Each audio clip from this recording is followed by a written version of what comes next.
AfD's image in Germany. In diesem Wahlkampf ist eine zentrale Erzählung der AfD ins Wanken gekommen, nämlich dass sie die einzig patriotische Kraft in Deutschland sei. Wenn sie aber Propaganda für Russland macht, wenn sie einen Spion aus China in den eigenen Reihen hat, dann ist das alles andere als patriotisch, dann ist es eigentlich ein Verrat am eigenen Vaterland in ihren Worten gesprochen.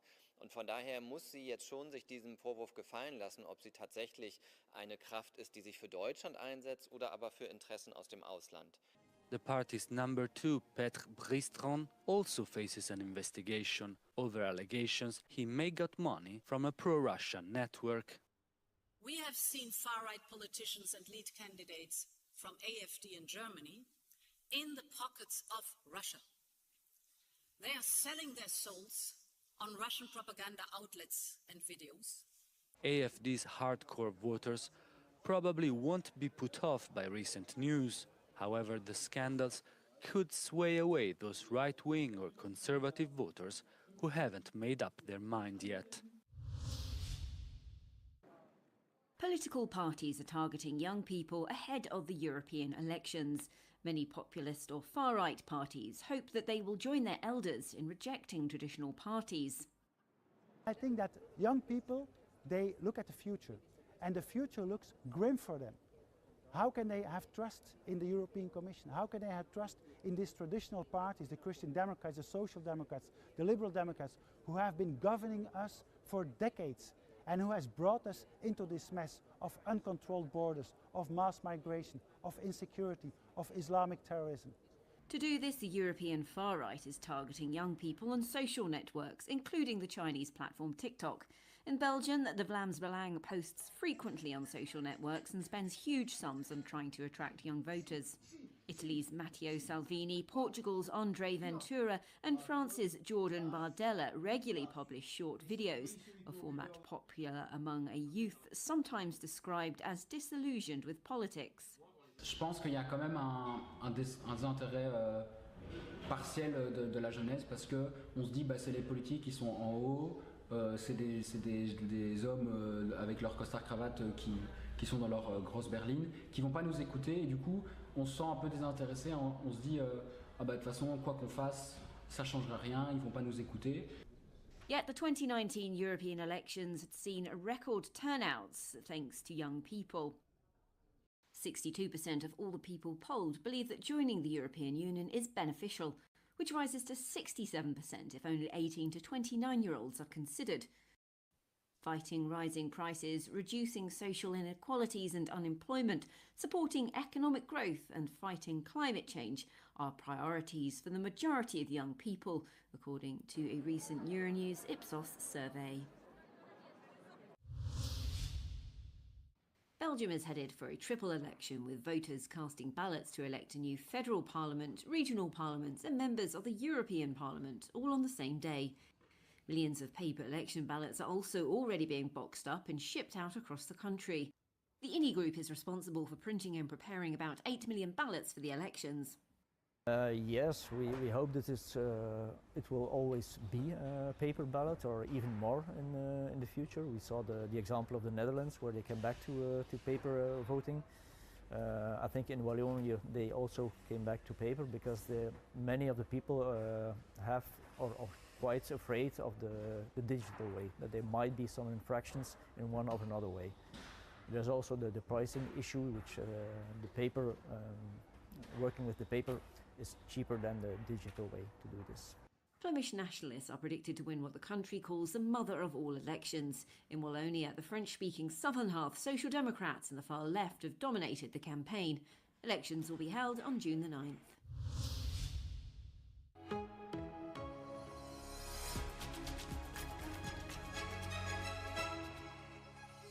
Buenos días, soy Gloria Muñoz. Llevo 35 años en una tienda pequeñita de barrio, en el barrio Salamanca de Madrid.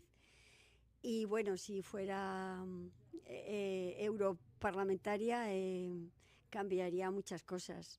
En primer lugar, ayudaría muchísimo más de lo que se hace al pequeño comercio, porque si se hace un estudio, el pequeño comercio, por lo menos en Madrid, está desapareciendo. está, pues eso, todas las compañías grandes, no voy a nombrar porque, bueno, pero están haciendo que el pequeño comercio no se pueda defender y tenga que ir cerrando poco a poco e ir desapareciendo tiendas pues que llevan toda la vida y que ya, bueno, pues quedamos muy poquita.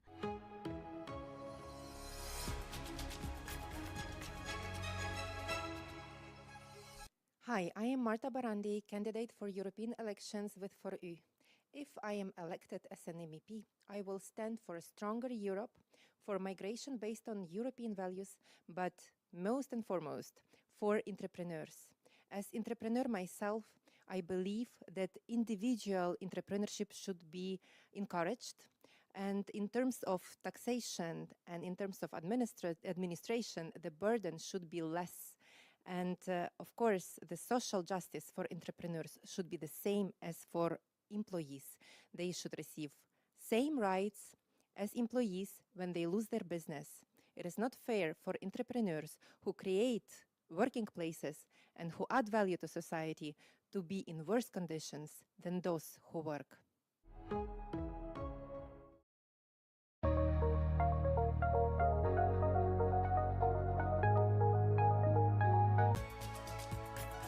Euronews, the European elections news channel.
Euronews.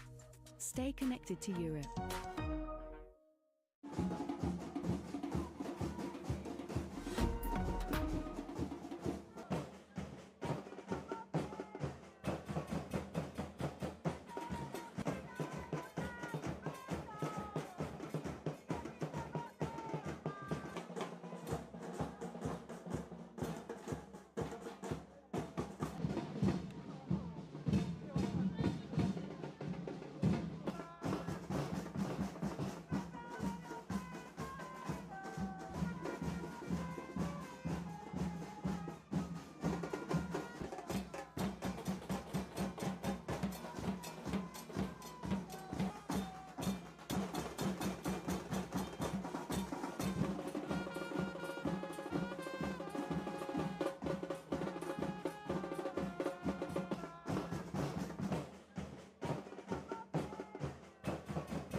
Euronews, the news.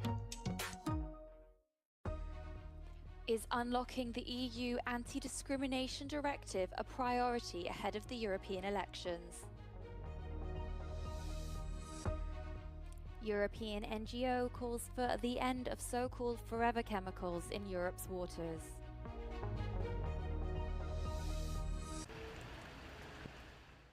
Slovenia has become the latest European country to recognise Palestine following a proposal by its Prime Minister. He said he pushed for a swift decision following deadly Israeli attacks in Rafah. Ta odločitev ima eno sporočilo.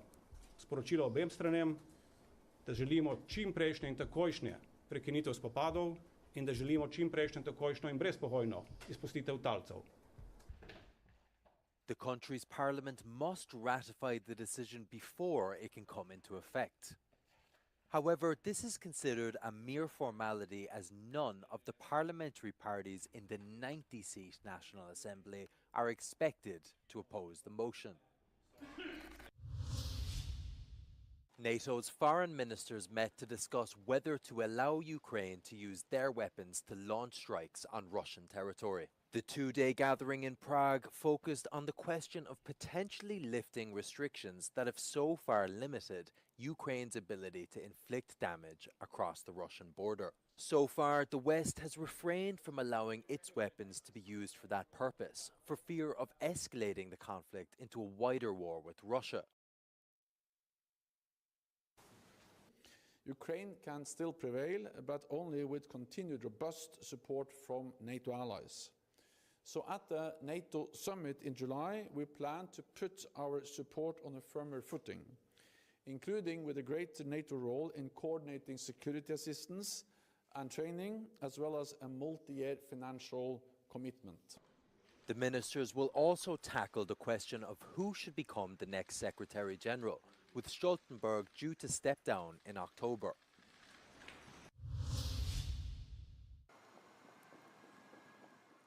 The Mehaigna River in Belgium is one of the most TFA-polluted rivers in the EU, according to a survey carried out by NGO Pan-Europe in 10 EU member states.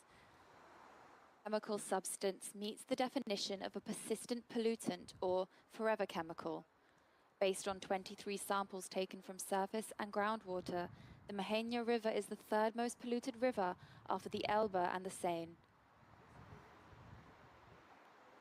On a affaire à des niveaux de contamination qui sont très élevés, qui sont peu surveillés. En fait, ce qu'on tend à mettre en évidence ici, c'est une contamination qui est restée sous les radars et qui est surtout une contamination qu'on peut qualifier de généralisée. En fait, là, on est auprès d'un cours d'eau qui traverse une zone agricole, mais qui n'est pas, par exemple, auprès de grands sites industriels qui pourraient susciter une contamination particulière. The NGO believes that TFA has toxic effects similar to those of other persistent organic pollutants, which can cause prenatal malformations. It has called for a ban on sources of these substances and other pesticides. The issue of water quality is one of the themes of European Green Week, which runs until Thursday in Brussels. For the Belgian Minister for Climate Transition, the response must be radical. On doit s'orienter vers un phasing out progressif de leur commercialisation. Très franchement, je ne vois pas comment on se débarrasserait des PFAS autrement qu'en arrêtant d'en produire dans la nature. The meetings in Brussels are an opportunity for some participants to call for an overhaul of water management on a European scale.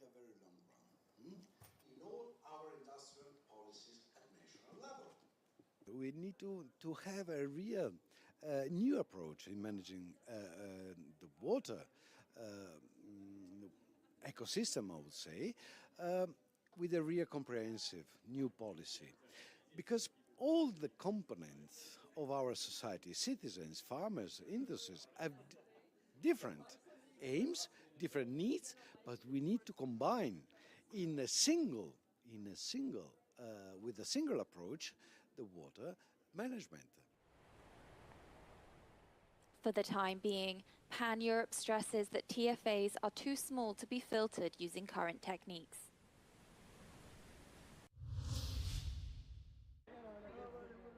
The European Union is set to implement a new pact on migration and asylum applications. However, experts have raised the alarm it could lead to an increase in hate speech and discrimination. In response, Rapporteur Alice Kuhnke told Euronews that some are arguing for the adoption of the EU Anti-Discrimination Directive.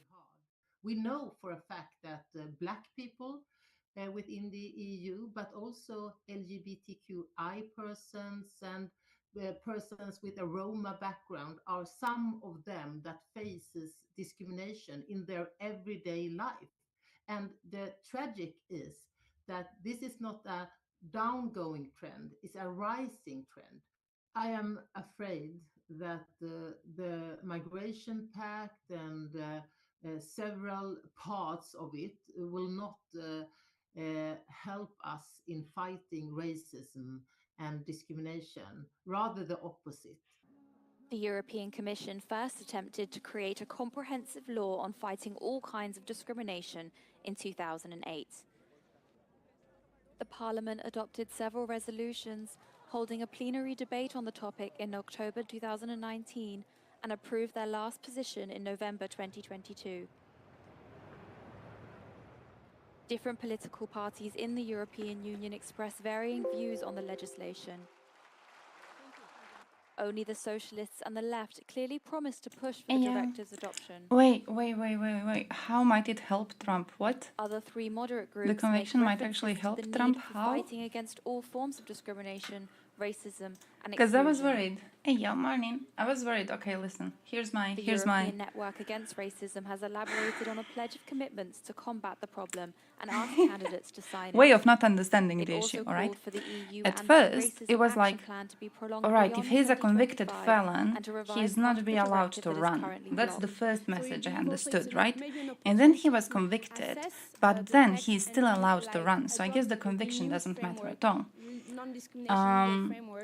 I don't know how it might help him, apart from I've seen some people state that the opponents of Trump might now lessen their activism because they see him as a lesser threat now that he is convicted, but it doesn't actually make him a lesser threat, so it's an issue of perception.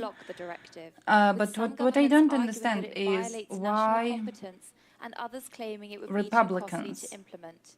overall, But the why rapporteur can't claims they the just current like political use landscape this means as it a is good urgently opportunity needed. to kick him, like do some emergency shit with kicking him out of running for the president and just quickly replace him with someone who's less than a million years old? Because I'm pretty sure that would be like instant victory. Instant victory. You replace that man with anyone younger than what the fuck, how old is he? Like 80? I don't know, all this shit. You replace him with anyone younger, I feel you're having a very clear path to victory. Why wouldn't you do that? Is that not a possibility now that he is a convicted felon? Has lived in Germany for almost 9 years. Oh, felons can be president. There are other government offices felons can't hold, but not president. Oh, so there's other less important shit that you can't be as a criminal, but the representation of United States itself globally, yeah, you can be that even if you're a criminal. That is not a problem at all. Since That feels 2013, right-wing racist and anti-Semitic violence has reasonable. soared to a record high. Very Touring reasonable. a victim Very support group Ezra says some convictions well can take thought years. through. Sie wissen, dass Sure. ihnen keine Konsequenzen drohen. Wenn dann erst Evil überhaupt nach Democrats Jahren controlling dann the mit milden judicial system. Urteilen und dann müssen sie sich auch wegen dem politischen Tatmotiv, hinter dieser Menschenverachtung, die dahinter steht, halt nicht verantworten.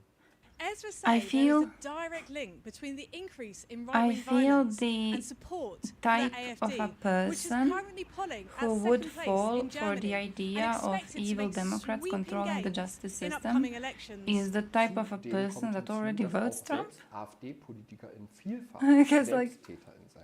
Auch AfD-Politiker He in hasn't Deutschland really been good at greifen defending regelmäßig himself. Menschen an. Hasn't These really been figures are just good. the I tip of don't the think. iceberg, as not all crimes are I recorded, don't think and anyone data is reasonable missing is from looking some at that federal court states. case and going, "Oh yeah, Trump was innocent all the time. This is like political. This is a purely political case." He can become a president from prison. So they can jail him. They can jail him, and then in prison he can still be. What happens? Is he like in prison signing his paper, or is he out of prison because he's now a president? So he can't be kept in prison. That's a cool little thing. He can be in jail and still be running for the president.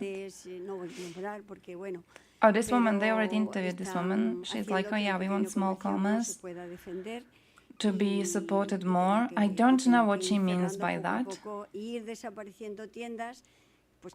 But also, I don't know if I have a proper position on small commerce, because my position is that a lot of them are a lot of them are closing down deservingly, and I don't really think we could do anything to help them. A lot of small businesses are started by people who can't keep a small business, and a small business is not needed in the area. Like when we had the COVID shutdowns in the country, a lot of small coffee shops had to be closing down, and genuinely it made no difference. Like it was a small coffee shop that was opened by people who just didn't know what else to do, so they opened a coffee shop.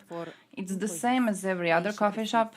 You have streets where we got like 7 exactly the same fucking coffee shops in a row. If half of them close down, I don't really think that's a problem. You know, I don't really give a shit about that.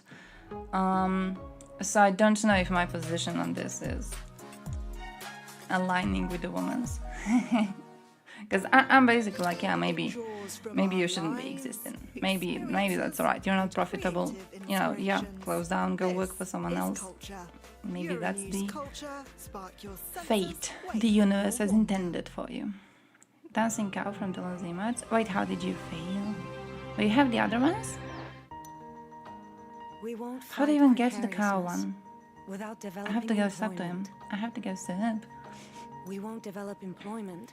Explicit weaponization of the legal system, which many people take as further evidence of corruption.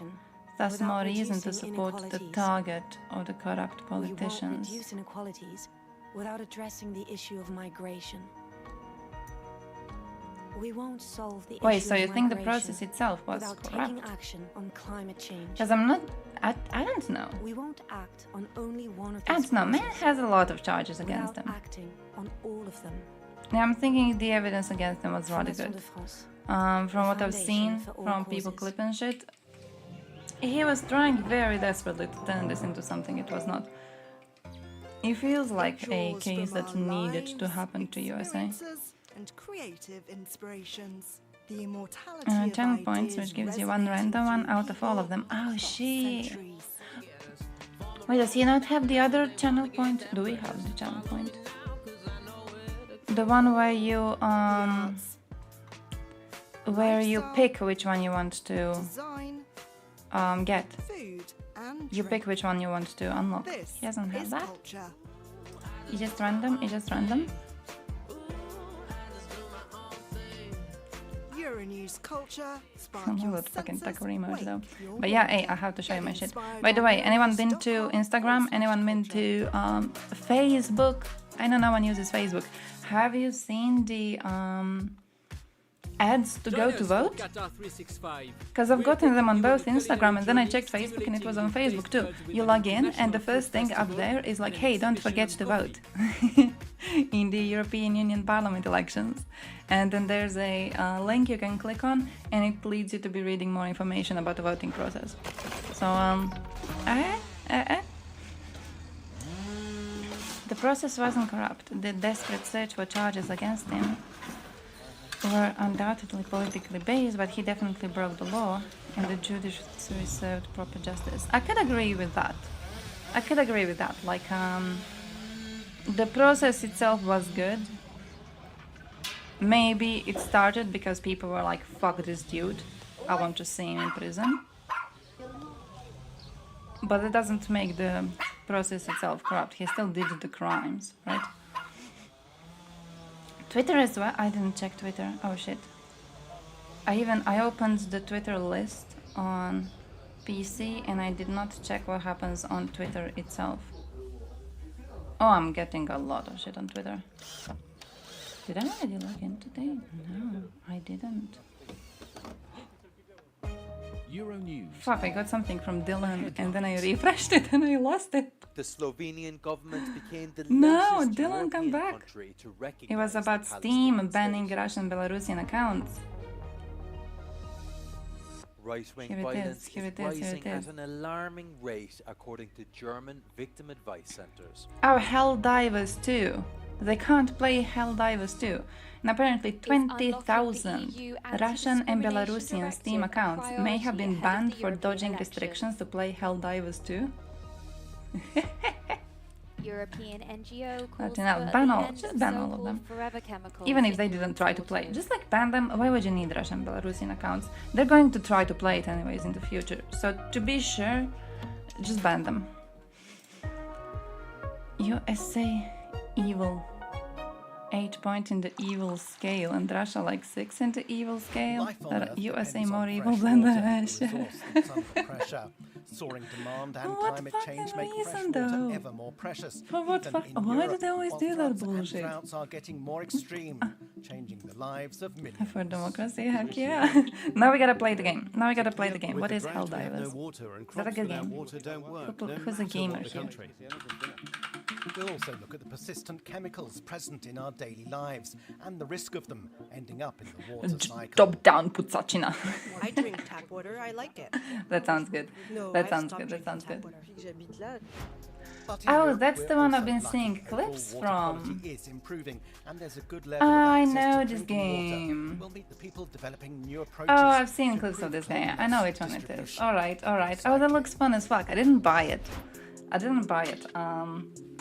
I wanted to play it, to test playing it with my boyfriend, and he was like, no, we're gonna make the rich friends buy it, and then we'll try it with them. So, yeah, we're not... We didn't test it, I didn't test it at all. I've seen the clips though, it looks really, really cool. I've seen some really, really fun ones. New York Attorney General was elected on a...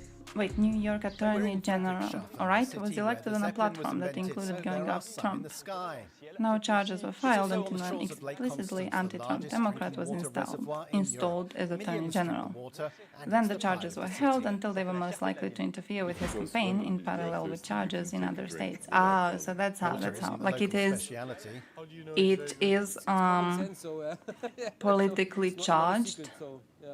This region's also at the forefront of the new battle Still a fair trial, but it is politically charged. So I understand it. I understand that.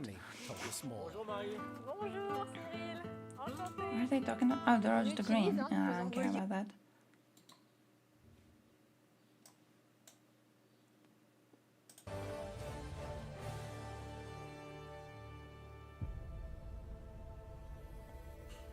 Super Earth, our home. Prosperity. Liberty. Hi there. Democracy. Our way of life. Oh, hello.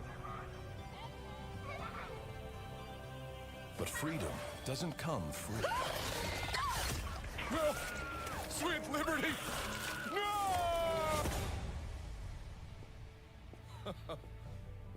Look familiar? Scenes like these are happening all over the galaxy right now. You could be next. That is, unless you make the most important decision of your life. Prove to yourself that you have the strength and the courage to be free. Join the Helldivers. Become part of an elite peacekeeping force! Man, this is making me think I would fall for those USA military ad campaigns. And spread managed democracy throughout the galaxy. Become a hero. Become a legend. Become a Helldiver. Yeah, it would. Oh my man. Oh my man. Like, you remember those military campaigns? Much less snow in the Alps, so less I feel I would fall for it. I feel I would fall for it. I'd go for that shit. I think he's guilty and a career criminal, but also that the legal system is not an actual justice system. We're here in Valencia, and it's hot, like in many Fair, parts I feel, of Spain. fair. So in that, the community of Valencia is one of those in European that regions regularly hit by line, drought. it would make sense that people would be making conspiracies about Trump being, you know, undeservingly put on trial, because then it does make it seem like the trial was intentionally put on trial this time. Like, it's not that people are saying he is not actually a criminal. People who defend him, right? They're not saying he's not actually a criminal. They're saying that this trial was used to as much to his disadvantage as is possible. It helps the economy a lot. You can join the US Tourism, military right now, agriculture, use but case like industry. It means we don't have right to worry too now, much about I feel whether I it's don't raining or need not. it. Providing me no benefit, Spain really. is also a European champion in wastewater People don't reuse, offer much. I feel in USA, in there's actually a lot to offer, because I've heard you get a lot of cool benefits if you are a US military member in USA, right? But for the outsiders, what you get is most of the shit that we get anyways, like proper healthcare and shit like that. And we're going So, to see a concrete case of wastewater being reused for I'd need more incentive, especially if as part of USA military you're just like chilling around. Here, water gets More ultraviolet incentive, give me treatment more before incentive, being like offered send them to off to go farmers. beat up Russians, and maybe at that point, you know, more Europeans would It's be a liking to refining join. treatment. After the secondary treatment, it results in higher quality. Oh, you see? What do farmers think of it? Ooh, the farmers are angry. Oh, they're not. They were the first to ask for it. The The farmers are supporting something. with water of very stable quality. Nice. After 3 or 5 years of US Army, you can become American as well. Why would you want that? Why would anyone want that? Imagine that. Imagine spitting on your ancestors like that. Coming out of wastewater treatment It's like full-blown rachak And all right this, into their grave. which looks like a factory, is the resource. Become It's damn a source American. of clean You can water go for into America and you can be clean killed by water one of for the those environment. celebratory shootings that they do all the time. But also of slurry used to make fertilizer for agriculture. And finally, it's a source of energy because we produce I've looked biogas, into methane, you know which those is used in these videos plants. of people like asking shit on Reddit, and then basically the YouTube video is people just reading Reddit answers. It's being a drain on YouTube itself. But I've been looking at those videos recently while doing some drawing, and I looked at one yesterday, and it was some dude who had a teenager in his backyard. The teenager was from a neighboring house, and he was looking for his cat. So in the middle of the night, he comes around with a flashlight looking for his cat. And this man is explaining how he had to like teach this teenager that in the rural areas, you're going to get shot in the face usually when you appear in people's backyards like that. Like he almost took a rifle of his own, and then he figured out it's the neighboring teenager, so he didn't shoot. But he was like, yeah, I was ready to shoot him up. Man, I would be terrified. I would just be terrified. Guaranteed the freedom to die from exposure. Would the water be good or not? Sounds lovely. Sounds lovely. Very interesting. I'll think about it. I'll write it on my list of things to become American for. And no one's ever noticed anything. 2 YouTubers who served in Ukrainian army, then in the US army and became US citizens. One is fighting in Ukraine right now. Shit, so he served in Ukrainian army, what? Then in USA, he became a USA citizen, and now he's back in Ukraine?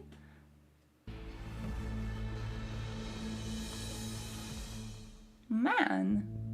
I'm in Slovakia, a country where disinformation is rampant, Former especially Secret during Service elections. officer. The rise of artificial intelligence, media bashing, and foreign influence make this threat even more pervasive. Yeah, so he was like that, and then went there, and then returned. Now in society, where a lot of people consume As information a foreign volunteer, man.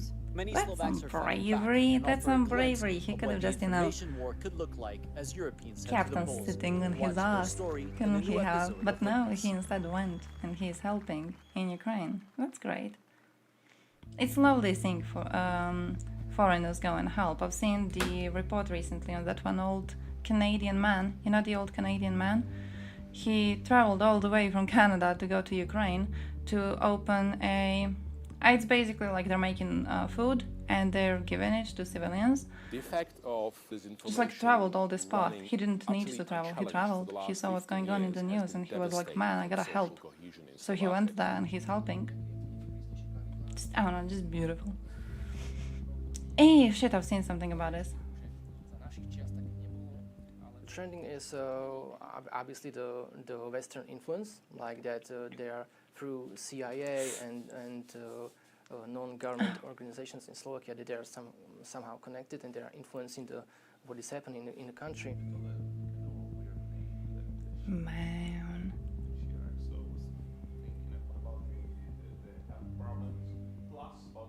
One has to do with the electoral process. So the electoral process is unfair, ballots are tampered with, people that shouldn't vote are given the right to vote. Then there is, for example, the issue of climate. We have that in Croatia. We have the idea that dead people are voting in the elections.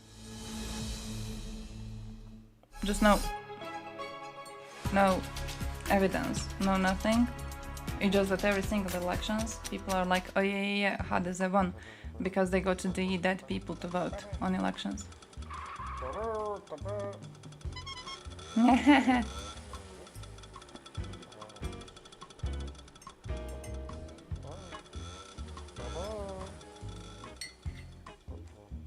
European elections from 6 to 9 June 2024. Let's vote. That was cute. That was cute, that was cute. Alright, proper. He streams from the bunker, but in Ukrainian, so it will be hard for you to watch that. Oh man, I saved some website recently. I forgot what it's called. I saved a Reddit comment talking about it. I have to go and find it now. But it was one on... it's basically publishing news in Ukrainian, but there's different Ukrainian difficulty levels depending on how well you can understand Ukrainian. So if you can't understand it really well, then you pick like the easiest difficulty to get used to that, and then, you know, as you learn to understand, then you move on to harder ones. So I'll be trying that out during the weekend to see how well it goes. I think I might be on like the lowest level. I think I might be doing fine, but I'll see. The job starts at 1 in the afternoon. I have to start going there, traveling around 1:30. So yeah. Psychopathia direct. What? Wait, what is the loser tier? What is the loser tier? What's like the... if I'm a foreigner? If I'm a foreigner and I know Ukrainian only from certain online classes, what's that level? Where does that go? Here's a take on the convention going viral. The first felony conviction of a former US president wasn't for the Iraq or Afghanistan wars, illegal CIA coups, drones tracking weddings, or spying on Americans. It was because Trump misclassified a $130,000 payment for a porn star's NDA. Tells you everything you need to know, doesn't really.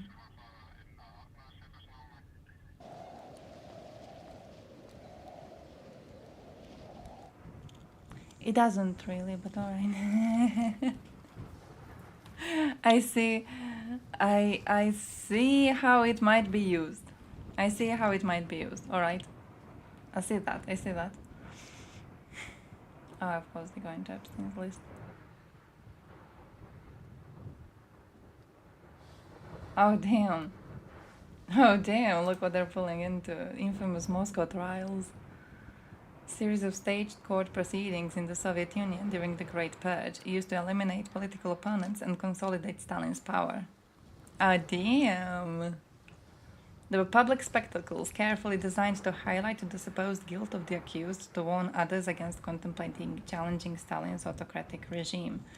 They were heavily publicized, characterized by the absence of due process, and were attended by large audiences, including foreign journalists. I mean, I love that they're going back into... Russia's bad.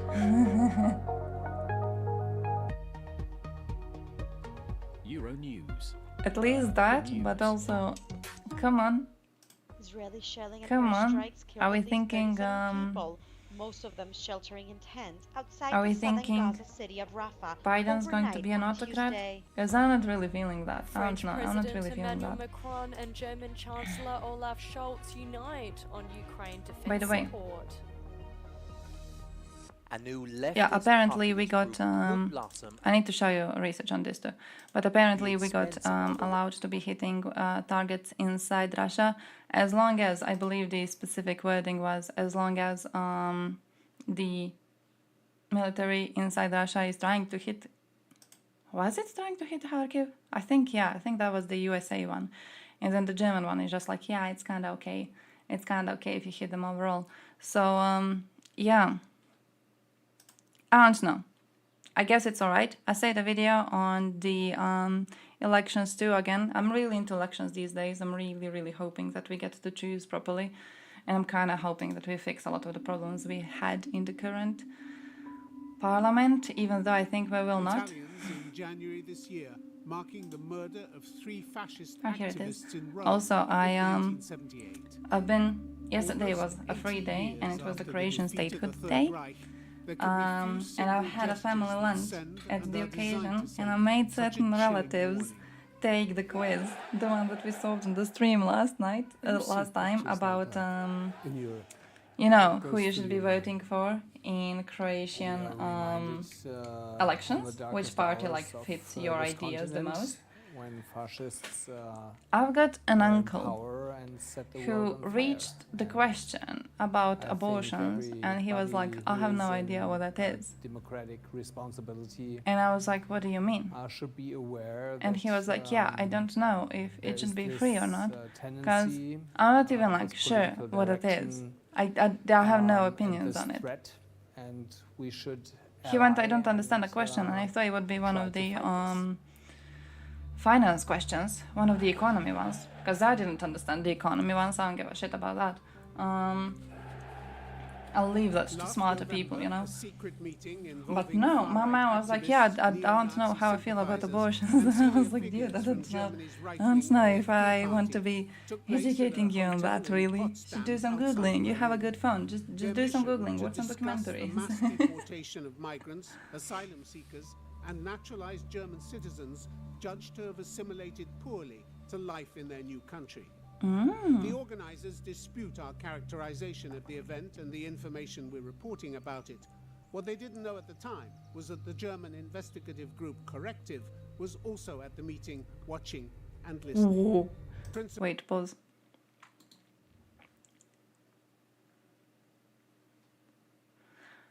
Vatnik soup.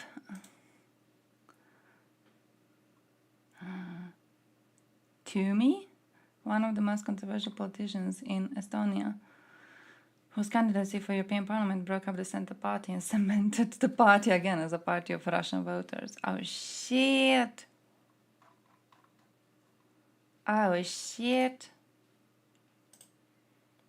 Yeah, there's a lot of them. Her mother worked in the Communist Party and was confidant with the most notorious head of the state of USSR. Oh shit, her task was to suppress the singing revolution? What?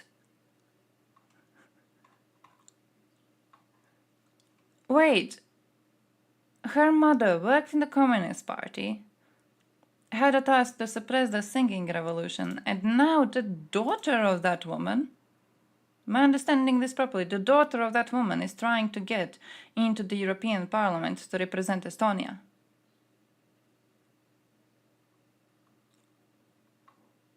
What the actual fuck?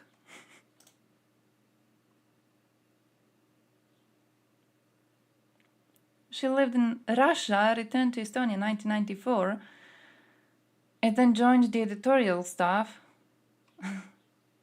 of something which was the voice of the Leninist Communist Youth Association. The fuck? No, I can't imagine a single Estonian voting for that.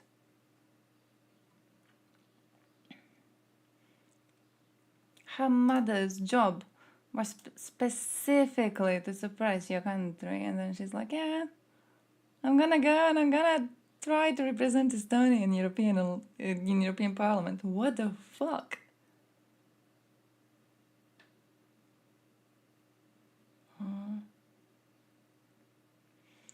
At the end of the 2000s, a lobby funded by Kremlin against the transition to Estonian language education began in Estonia.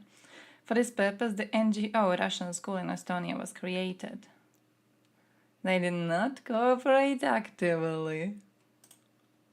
What the fuck? She's been one of the clearest opponents of Estonian language school reform in Estonia. Repeatedly called the Estonian language school reform violence.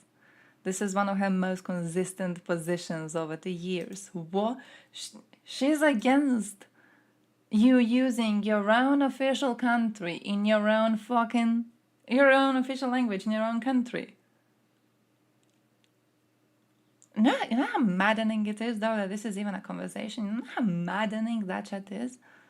That people are even having the conversation about, like, are countries allowed to make all kids in the country learn the official language of the country? The fact that this is even a question is so stupid to me. Of course you should be learning Estonian if you go to a school in Estonia. It should be the main language of education. Everything else is secondary. It should be like that in every single country. Why is that even debatable?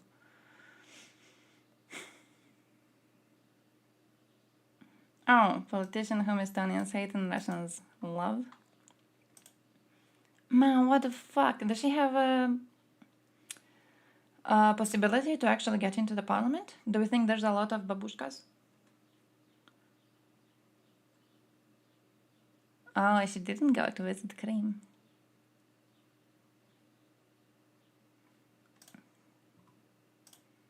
Man. Participated in the European Russia Forum event of the Ruski Mir Foundation.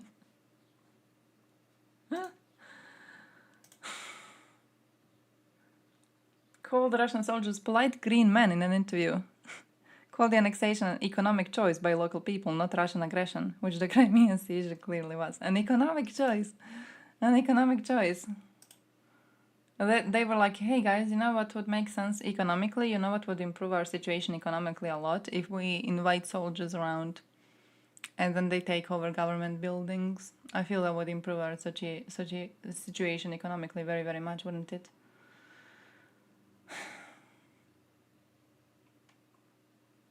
They don't have an official position. Yeah, that is a position. Man, does she have a chance though?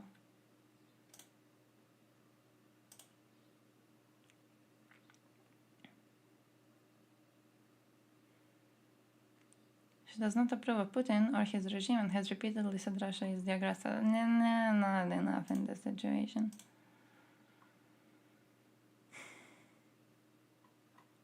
Man, what the hell? It's kind of sad though. It's like watching Hungary, isn't it? It's like watching Hungary right now. You look at Hungarians. Getting Yana water. You look at Hungarians and the history of their country, you know, how they used to be. Renew Europe. Their history and how they used to be treated by Russians previously, and then you're like, well, why would you be spitting on yourself like this? Why would you be spitting on yourself like this? Why the fuck would you be allowing someone like Orban to be leading your nation? Do you not see how fucking disrespectful that is? That's like fucking Kadyrov dismantling the monuments to Chechens who were killed by Russia. He just took away the monument. Just literally taking a dump on all of those victims. Imagine being that big of a traitor to your own people. And now this shit too, like the same bullshit. Why are you even in Estonia? Just go to Russia if you're gonna be sucking them off. Why are you in Estonia? Scholz's party has an absolute Russian dick sucker as a candidate as well. Shit. We got like 10 Putin dick suckers running this time? Man! Wait, fuck, I need to find... I know what I want to find, but I don't know where it is.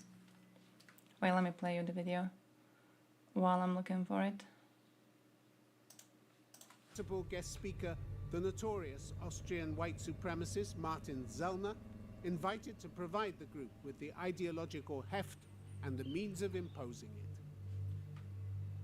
I want to make life unpleasant for those people who want to Islamize our country, those people who want to exploit our social systems. Because at the moment, Germany is like an open invitation for everybody who wants to exploit our system. Those who attended the meeting had been invited as patriots, and were expected to contribute financially to the cause. The group was in buoyant mood. Yeah, there's a really good source. I'm gonna give you the link. Irish fella really looking into the Irish candidates. Getting the power, it's just a matter of time. We're almost there. There's for a the carrot elections. in front of our nose. All we have I know to none do of you are really now is Irish, not right? We give don't up. really have Irish people around. But listen, in case you're interested anyways, The host of the meeting was calling it very yeah, we don't outspokenly resort to a violence, meeting we would for just the master ban them plan. from the He called country it the fully. master plan. And he invited people from the AfD, he invited people with money. And I think in this meeting, all this, like in a nucleus, came together. Ideology, politics and money. And this was special about this Yeah, meeting, everyone because has a Martin Kremlin Sellner, agent, definitely. Everyone was, has a Kremlin agent. was You need to really, know who a Kremlin agent is. invited in a special And then you way. need So to in make the sure invitation, that they called him, we have the honor the that least number of people this around you vote for them. man can talk about the master plan. So in a way, it was That a just special feels like moment. the proper way to do this, The right? report on the meeting hit Germany like a missile. To be honest, The yesterday, AfD's poll ratings Anthony, if you remember, when we as solved hundreds the of thousands questionnaire protested across on the country. European In Parliament sense that elections, such a topic was you remember discussed that we by had that mainstream Communist Party in politicians, Croatia, Radnička mixing Fronta, with and it was the one that was also supporting Russia. And what's more, close to a So location yesterday, stamped we're doing the forever questionnaire, in Germany's post-war and as conscience. we're doing it, no one in my family got the result of being close to them. But they were like, oh, what is this party? Like, do we want to learn what their opinions are? Because it's like, basically it's a party of workers. So for people who have a normal job, it sounds like something inviting that's fighting for their rights. And I was like, nah, that's some communist bullshit. And they were like, all right, then it's good, I don't know. So that was the extent. That was the extent that I was willing to go and educate people on it. I was like, if I go further, they might actually find little crumbs that they agree in. I ain't doing that shit, all right? It's communist bullshit. They support Russia. You don't want it. 6 months have gone by since the Potsdam meeting. Now, it's hard to look into the backgrounds, though. It's kind of messy, because a lot of something like vatnik soup, or you have the Estonian vatnik soup. Someone needs to make a Croatian vatnik soup. I need to make a Croatian vatnik soup. Because it's hard, because you don't have one source that lists all of the speeches of a person, and especially when it comes to politicians who are not holding strong offices in a way, like they weren't the prime minister or some shit, right? They were smaller politicians. It's hard to get their views on one page if you want to be looking into them, right? Like now, for example, how we look at that vatnik soup now, that doesn't exist for a lot of other politicians in a lot of smaller countries. So it's hard to figure out all of their views. It would be great if there actually was a way to like compile all of this. Wikipedia is good for bigger politicians when it comes to that, but even then, they lack a lot of sources, and they especially lack a lot of sources when it comes to smaller politicians. It's mostly what I found that they do is they will be like, oh, this is their viewpoint, and then they give you the party's viewpoint. They don't give you the actual politician's viewpoint, right? They're like, this person supports, I don't know, this person supports Ukraine, and then they give you the official HDZ stance on it, but not the politician's actual words on it. Which, in my eyes, it doesn't count. In my eyes, it doesn't count. Like, we've seen several situations in Croatia itself of politicians going against party official positions. I'm sure every single one of you has seen that. We had a party crumbling right now after the elections we had because a person in the party went against the official party stance. So the official party stance was that they want to ban abortion fully. And this one politician was like, no, I'm actually kind of alright with them in some cases. crumbling, party fell apart. Like this was their most popular politician, and she said something against the party lines, and it all crumbled, right? So I don't really count the official party position as the position of the politician in question. Yeah, and they also do change the opinions often. That's also true. They also are very, very willing to change the position. They will usually stick to the vibe. They'll stick to the vibe, but they'll adjust it accordingly. So it era overwatning was the day off. Things should get a little easier for Estonians. Yeah. We got Ukrainian Donbassians in I'm us. not allowed to talk about concrete things, but I would strongly suggest to listen to the presence of the because intelligence agencies. the culture in doesn't Germany, change at and all, they are right? The very Russian clear culture that hasn't there are, changed. So it feels like even if you get younger people, still acting and trying to do it's stuff gonna like stay the that. same, isn't it? It's How not like crucial they're are different the coming culturally. It's not like, you know, European elections to old democracy in babushkas that you I have in have to Estonia tell are you any that different these from, I don't know, elections, Grisha and his will have a peoples. decisive power. So if those types for come the to Estonia, future they're still going to be years and fucking the it way up, we live, regardless. Defend, make It's very business hard in to Europe. deal with that shit. And so these elections are very crucial, and these elections are necessary to protect. I feel it just I think that reminds if, you of how not only the far right, but the political powers, how blessed including the new members of the we are to be parliament, living will, next to countries that are not destroy actively the dangerous to us. You know, that's what it of makes me think about. the European Union. Because Then we've the had EU issues with will Serbs, weaken. right? We But we have to be strong. they're not going to invade because we have a lot Croatia. of They don't dare to go challenges invade and Croatia. As long as the enemies, outside of Europe, which balance have is in the way it influence is, they wouldn't dare to go and touch another country. So we are rather safe. So there's a lot of problems that we never had to deal with because we are safe, right? We're not like fearing. We're in the middle of fucking NATO. If we get attacked, we're going to get protected. Let's be real on this. It's a very privileged position to be in when you compare it to like the Baltics, for example, where you have a country that also doesn't dare to attack you yet, but you are very much in fucking danger. It just sucks. But you'd be wrong. It's already unlocked those gates, and its power and influence have expanded rapidly across the continent. You have autocrats Ballotpedia and you for have the far-right wait, governments Ballotpedia is like and far-right parties that are well established in Europe now. Does that frighten you? It does, because I see a lot of lying in their campaigns. because they did and in start their collecting promises. stuff on them So already in what's frightening Obsidian. me is that we didn't But do I'm enough, thinking it might be good to like actually go to, balls deep into it. offer the people What the is alternative. Ballotpedia?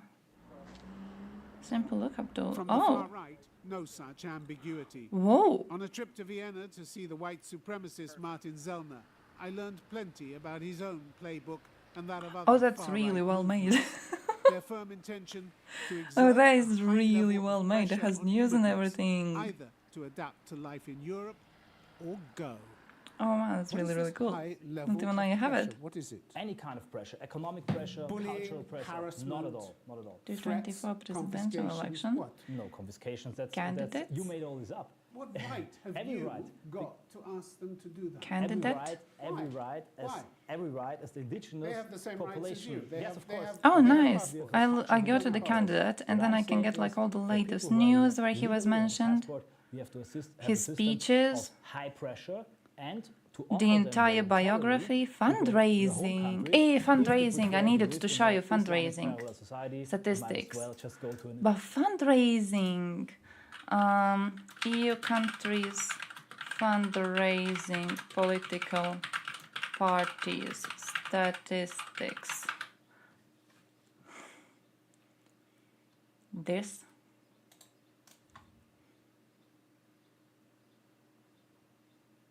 Follow the Money platform for investigative journalism. I don't know if that's reliable.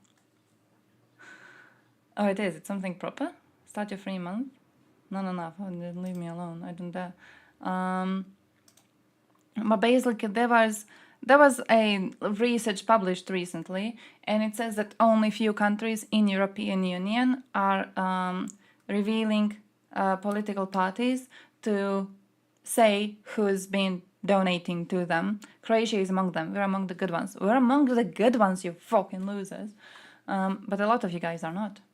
Croatia is among the proper ones. Nearly a quarter of political donations in Europe went to far left, far right populist parties. Of course they did. Of course they fucking did.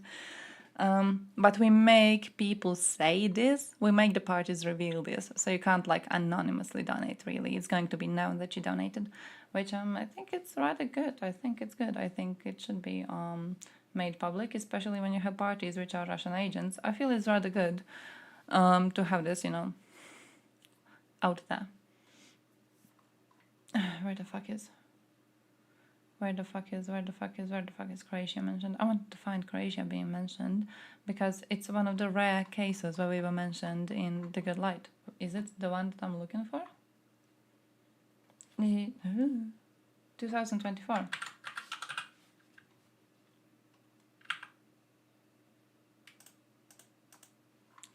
This is not the one that mentions us specifically, it just mentions the other ones, and it's like, oh yeah, they're getting a lot of funding for these parties. Bullshit. Gonna find it. Vatnik sub Croatia. No, I don't know how much work that would take though. I'm scared of how much work that would take.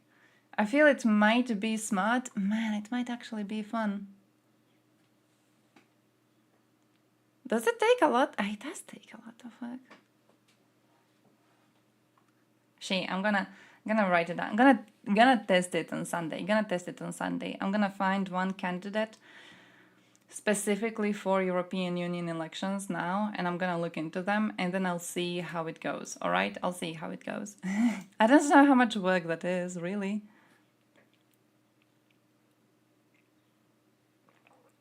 Why am I not allowed to go and look in? Oh, it's follow the money again. Yeah, I'll find the report. I did open it on my phone, so it should be somewhere. So what are you able to deliver apart from dreams of division, discrimination, closing foreign restaurants, closing mosques, destroying multiculturalism? Here it is. What do you deliver? That's a pretty destructive program, isn't it? Our program is a positive one. We want to save and preserve our identity, and at the same time we respect every other nation culture. There are dozens of Islamic countries. Respect and hope they'll go away. No, I respect the plurality of the world, but I want to save my own country. It's just...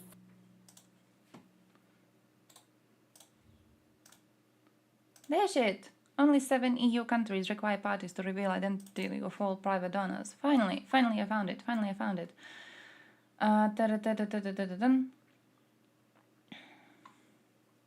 Here it is. Research shows only Bulgaria, Czech Republic, Estonia, Greece, Latvia, Poland and Croatia, a quarter of member states, require the source of all donations to be identified. Also, to be fair, depending on which version of Satanism you believe in, you know, sometimes he's good. Sometimes he's a good dude. In which one is he a good dude? I always mistake which one is LaVeyan Satanism. There's one that's like cringe and there's one that's proper, and I never know which one is which. But I know Satan is the good one in one of them. The cringe one is like the witchy one, and then the proper one is just the proper one. Surely you can preserve an identity and take in immigrants at the same time. Yeah, the idea is that immigrants are going to be having a lot of kids, and then that is going to completely change the way our culture is existing, which, you know, L for your culture in a way. I don't know. Why does that even matter? Why in the world does it even matter? It's like when they go, oh, well, not a lot of people are having kids in European Union. This is a big problem because we don't have enough workers to be propping up the, you know, the pensioners. And then you're like, oh yeah, but like we have a lot of foreign workers coming in. So, you know, they're kind of changing the scale on this, and a lot of them are staying here and having families. So it feels like we will have enough workers to be giving money into the system for all these pensioners. So that's good, isn't it? And then they're like, no, this doesn't actually make it better. Why doesn't it? Why the fuck does it not? How does it not? It's a bunch of workers, it's a bunch of new families with children very often. We had a lot of christening ceremonies of specifically, I think it was people from Philippines in Croatia recently, right? Like, how's that bad? That's a good thing. You have a lot of new workers coming into the country. That's good. Why is that bad? Oh, we're losing our identity. Okay, who cares? Does it matter that much? Really? Like, come on, it's a good thing. The economy is doing great. The country is going to be even stronger because the economy is doing great, right? You're genuinely losing nothing. You're losing nothing. You're just bitchy because these people have a different skin color. That's that. There's nothing that's bad in this situation. We just like to be complaining. Every single euro is accounted for and all the donors are named. More often than not, it is unclear who is financing, potentially influencing political movements. I wish I could see the stats on this. Oh, Latvia is the best. Of course it is, because Croatia is on the list of good countries, but Croatia is still Croatia. So I still doubt that it's easy to find this information. I doubt it's easy and I doubt it's updated. It's good we're demanding it, but it's still Croatia. Let's not get ahead of ourselves. There's even a system for whistleblowers to report donations that have not been declared. It's the first mover disadvantage. In the old democracies, the thinking stopped and no effort was made to update or modernize. When it concerns the transparency of political funding, they're not really doing well. All right. In France, the transparency gap is 100%. Donations take place entirely behind closed doors, and the public has no right to know who is financing French politics. Here's a reminder that Le Pen was directly financed by the Kremlin at one point. Directly. She herself admitted she went to several French banks. Not a single one of these French banks has been okay with giving her the funds because she is a far-right candidate. So she went to Russians to ask Russians to give her cash money for her political campaign, and she got the cash money and she campaigned. And then she threatened that she's going to sue everyone who talks about that. So, yeah.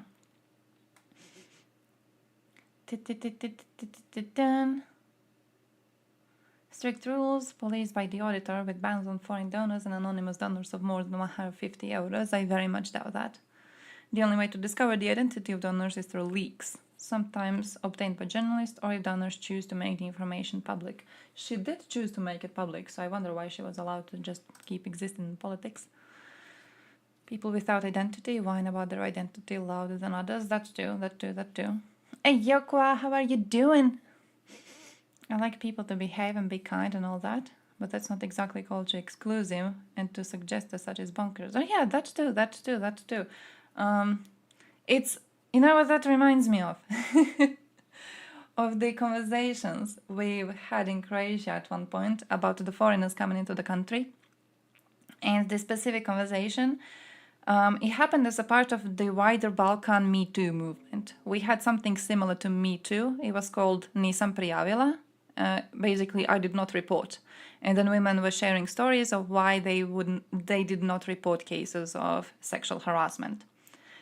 And this was happening, of course, like in recent years, there's a lot of conversations about immigration and everything. So as this was happening, you had far-right politicians trying to steer it into being like, oh, well, we're having a Me Too movement in Balkans right now, just as we're having a lot of foreigners in the country.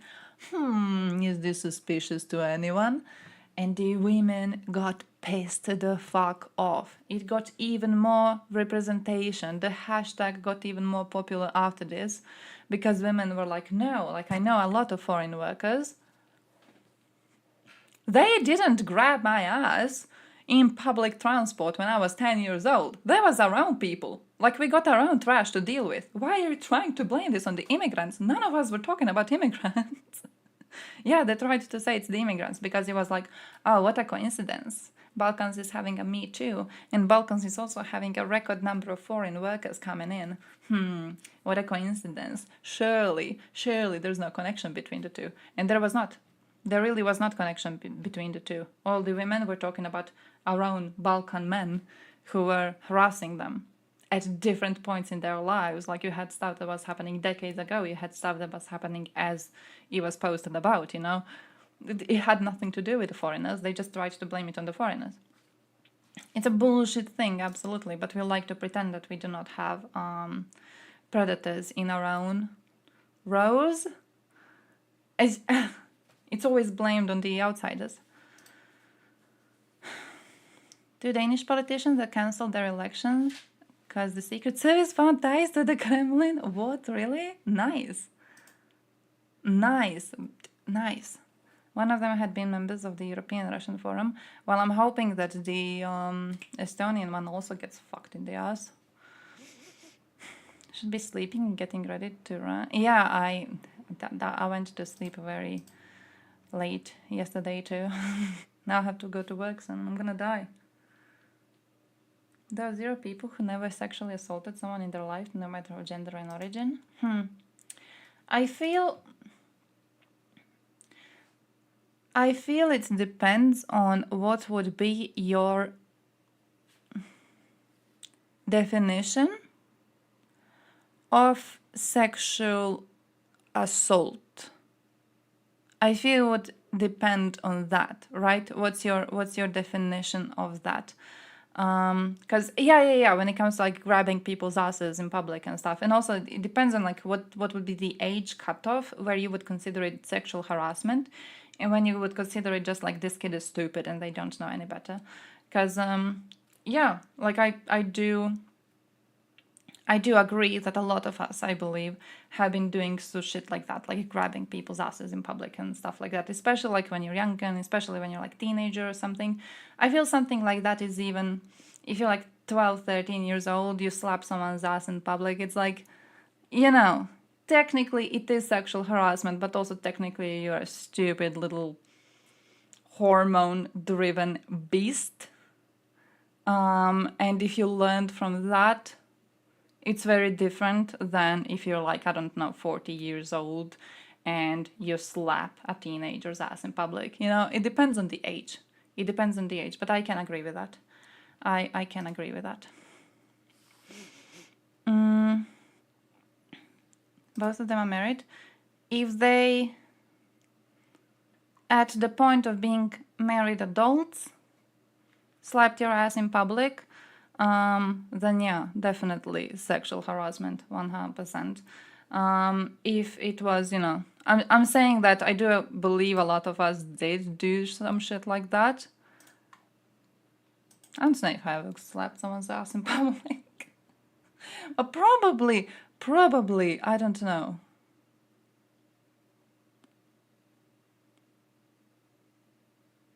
I'm gonna think of something that can like be defined as sexual harassment vaguely, possibly. I'm trying to think of some example from like personal life. There has to be some shit.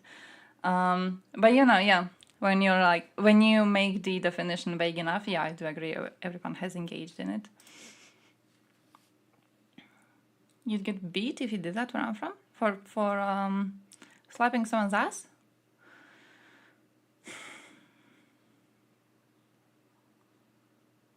That would be a rather good universe, to be fair.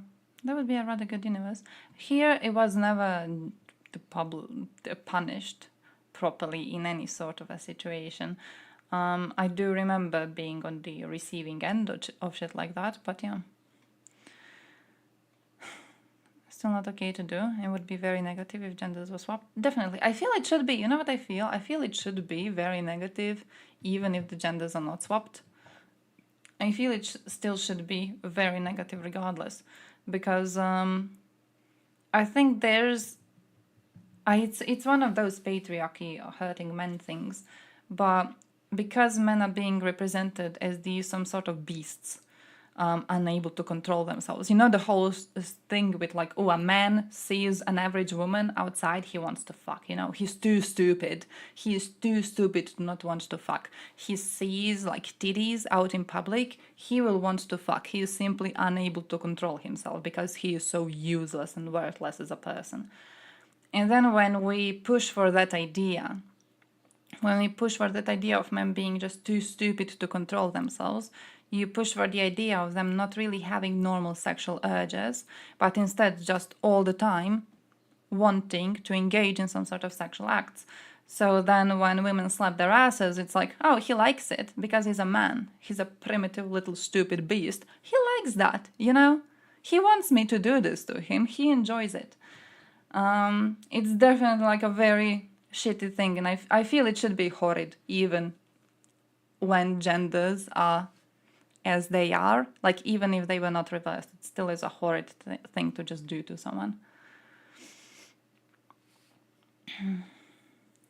Being constantly asked to have sex with you and having unwanted sexual comments directed towards you.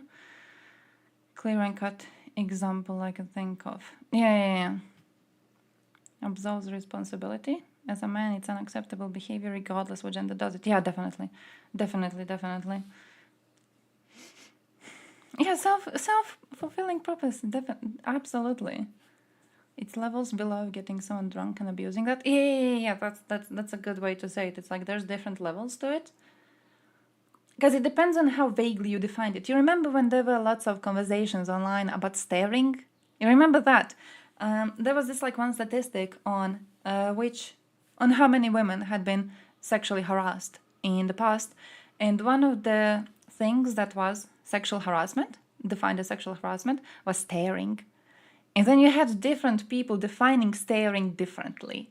And then you had people going like, oh, but like, if I just saw a pretty woman and I looked at her, and then she noticed I'm looking, but then I got awkward and like looked away and didn't try to engage, is that also sexual harassment? And then people were like, no, that isn't. But like I had case where it actually was harassment, where a man just wouldn't stop following me around and looking at me all of the time, right? So there's like definitely different levels to it. And if you make it vaguely enough, you will be able to be like, oh yeah, everyone has harassed someone. But I think that there needs to be a level at which it actually is harassment and at which it isn't. To be fair, slapping a guy's ass in public, especially if the guy is your friend who made it rather known that this is not something he wants you to do, that's definitely sexual harassment. I feel that absolutely is. How long a look has to be to become staring? Yeah, it's like, it's very hard to, it's like the conversation about people getting drunk and then having sex, you know? There's different levels to it. There's always different levels to it. A lot of it is just about the intent. Because in the situation I experienced it, I fully feel that the man's intention with staring was to make me feel scared of him. The intention was like, oh, you think you can move away and that I will not be looking at you, but like I'm looking and you fucking know I'm looking, and you know I'm looking because I'm rather angry because I got rejected. And you know, it's very different than if you're just like, oh, a pretty girl, oh shit, she's looking, you know, and it's not your actual intention to scare her. You just kind of looked and then lost yourself in thoughts and, you know, didn't notice how creepy you were being. But it's something very hard to create a line in. In the same way, it's with getting people drunk. The whole conversation about like, oh, what if we are both drunk? Like, what if one is more drunk than the other? How do we know which one is more drunk than the other? There's vague cases in which you're drinking with a friend and it just so happens and you don't know if they like took advantage of you or if it was genuinely a thing where you both kind of wanted it because you both were really drunk. There's a very big difference between that and a person who knows you would otherwise not sleep with them, that person intentionally getting you drunk so you would be unable to say no because you would be in such a drunken state. But you know, the levels between the two situations, there's a lot of them and it's really, really hard to prove the intent in the first place.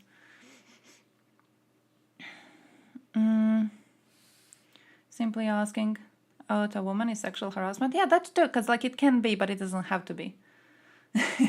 You know, it can be. If you, like I had a situation, for example, where when I was working as a waitress, there was this man who wanted to pay me to have sex with him, right? And what he was doing is he would be coming to my workplace every evening, and every evening he would make the proposition, and every evening I would say no, and every evening this piece of shit would stay there for hours and just be boring as hell. He never actually like touched me. He never went behind the bar thing to where I was, and I made sure to stay there as much as possible, because if he actually goes inside, like, you have the allowance to go and call the police, and I think he knew this. So he never actually tried to physically be violent, but he knew damn well what he was doing with coming there every single evening late at night and asking me to go home with him, and then knowing he's gonna get refused, right? So something like that, I would classify it as sexual harassment. But then something like a person sees you at a group event, comes up to you, is like, hey, you want to grab coffee together? You seem really cool. That's not sexual harassment itself. So yeah, genuinely, different steps. Different steps. Also, by the way, talking about that, yeah, friend is kind of like a relationship where you have had a lot of time to negotiate boundaries. Definitely. I feel like if you're proper friends, I feel you should be able to go up to them and to be like, hey, don't slap my ass. And they should be like, okay. You know? I feel they're not friends if they don't listen to that. Because at that point, it becomes intentional harassment. If you're like, hey, please don't slap my ass. And they're like, no, I think it's funny. That's harassment. At that point, it is sexual harassment. Maybe previously, I don't know, if you didn't have a conversation about this, maybe they genuinely had no idea how weird it was. But if you're friends, you should be able to set up proper boundaries with them. Just set them up. Just be like, fuck off. When you notice it's uncomfortable for someone, but you still continue, then it's sexual harassment. Yeah, could be that too. Could be that too, could be that too. And then also you have people who are going to be like, oh, I actually don't notice it when people are uncomfortable. So you still are having a hard time figuring it out. One should realize how weird not respecting boundaries is. I think it's hard to set them with strangers. It's hard to set them with friends too. But at least when it's a proper friend, you have this belief that they will respect you. You know what I mean? They will respect your boundaries. I had a situation like that recently, and it was hard for me to like say it. It wasn't slapping my ass. It wasn't that. It was hard to like set it, but I was like, you know what? We've known each other for a long time, so I'm sure that she's going to be like, yeah, fine, because we're friends, and it's all right if your friend feels uncomfortable with something. It's all right for them to say this, and it's all right for you to adjust your behavior accordingly. It's something you have to do in relationships all of the time too, right? Sometimes you will be saying certain jokes or doing certain behaviors that the other person is just not really into. And it's all right for them to say that, and it's all right for you to just switch it up. It's not really a big thing. Was she borrowing your curling iron? I don't have a curling iron, but no. It wasn't that. But it was still something rather hard to set. And then I was like, you know what, I'm just gonna say it. And I did, and it went fine. It went fine, because that's what happens when you have friends and you don't have weirdos around. So yeah. When ass is slappable? No, when ass is slappable and the person owning the ass is consenting, then you are allowed to slap it. You're a basic human being with some sort of common sense and situational awareness. It shouldn't be needed for you to directly be told the boundary. Yeah, I do agree with that. I do think a lot of people don't. It's like with men being presented as primitive beasts. And then you have a situation where a man sees an ass in public, right? But because he believes in the idea of his entire sex, gender, being primitive little beasts, he feels he is allowed to go and slap this ass anyways, right? I feel it's very similar to that, because there's been a lot of conversation online around the topic of approaching random people in public. And in a lot of these conversations, you're going to see people being like, oh yeah, well, men just don't understand social cues. Men just don't understand when you're being awkward. Like, they just don't understand if you're uncomfortable. They don't understand. They just see it as as being allowed to go and cross these boundaries in the first place, right? So, yeah. Wish my friends slapped my ass? Tell them. Did you tell them? Tell them. I mean, I have a friends group where slapping asses is rather a common thing. Just tell them. Just voice your wants to them, and they're probably going to be like, yeah, fine. That's a cop-out. It is. To be fair, I haven't seen it only with men either. I've seen quite a lot of women do the shit with like, oh yeah, well, men always want it, so how am I supposed to know that he doesn't want it if he doesn't state it very specifically? Because like they're always into this. So yeah, definitely a fucking cop-out. Like you see what ways people around you are reacting. You're able to see that. You're an adult person. You've been existing in the adult world for a while. You know when people are uncomfortable around you, and you are able to recognize that. You're just refusing to act accordingly. You don't know if you cross the boundary until you do. True. But yeah, you should, when you understand you cross the boundary, you should back off. I agree, you don't know, like you can't know, especially if it's someone you don't know that well. Or like, I don't know, you have a friend and you slap their ass, because you do that with other friends. You slap their ass. You don't know that this friend is not okay with you slapping their ass. So you do it, you notice their reaction is not, ha! Their reaction is rather uncomfortable. You never do it again. That's that. You switch your position accordingly and you never do that again. Making a mistake once is not the same thing as like making a mistake and then going, oh yeah, well, it was fine, they did this. You're just being dramatic. They usually mean autistic men. Oh, I've seen a lot of people, who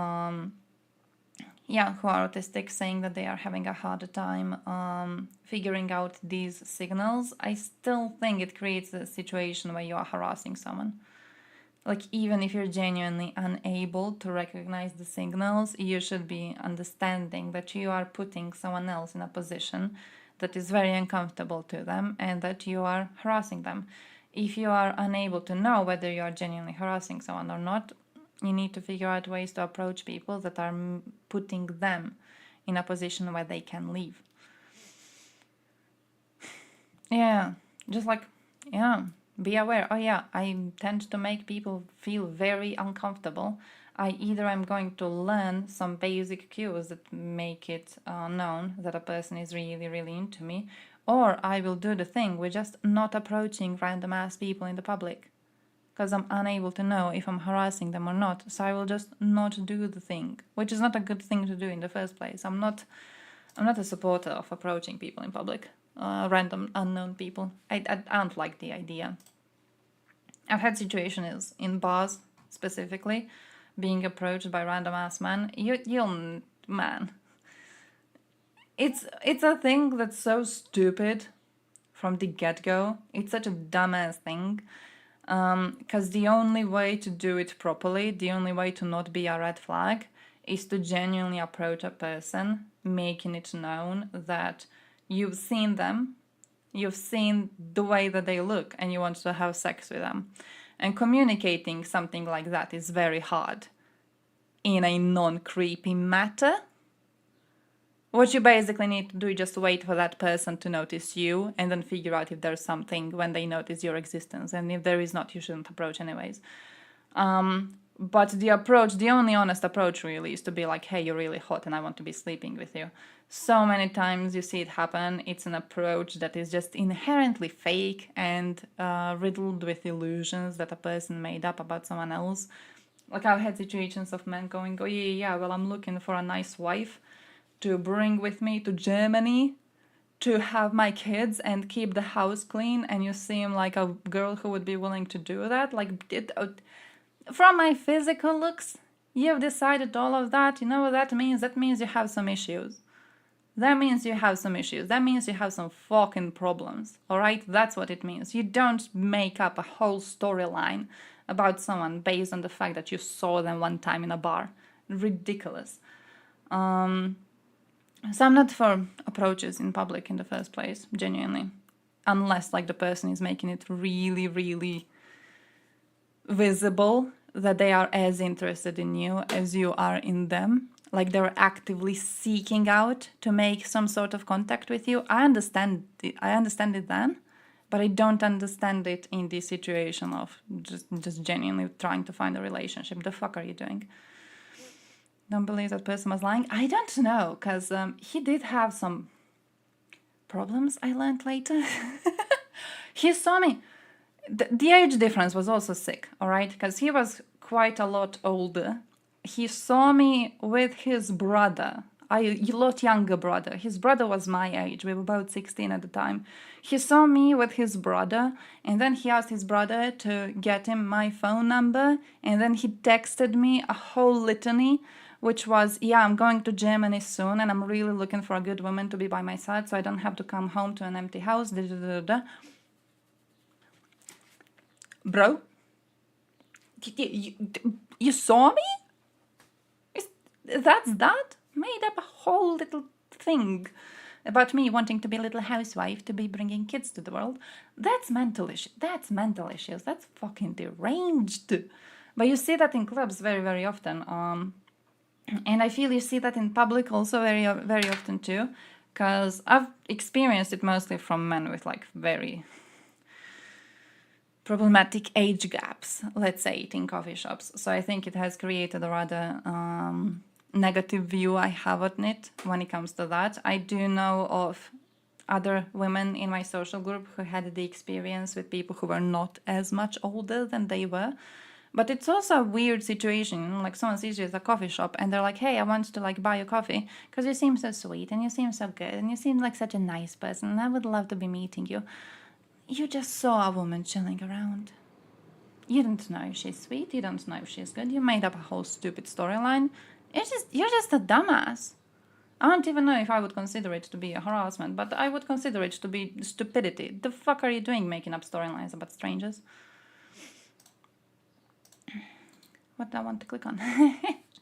We need to look at our videos on Europe instead of this. 100-year-old veteran asked Putin to be sent to the invasion of Ukraine to defend Russia.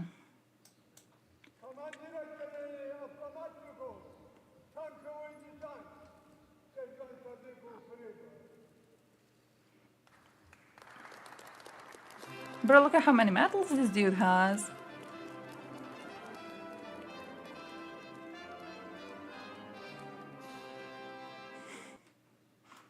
Great, great. The best Russian soldier, I guess. Altai.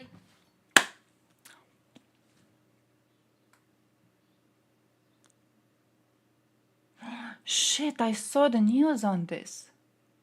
No, you know what I saw? I saw someone making a meme about this. Fuck, who's using Nay for Twitter? I swear there was a meme about this few days ago, that it's going to burn down. Was it in range of missiles or something? I don't remember what the meme was about, but someone was like, oh, like Putin is now having to fear for one of his actual residences. Let's hope, let's hope.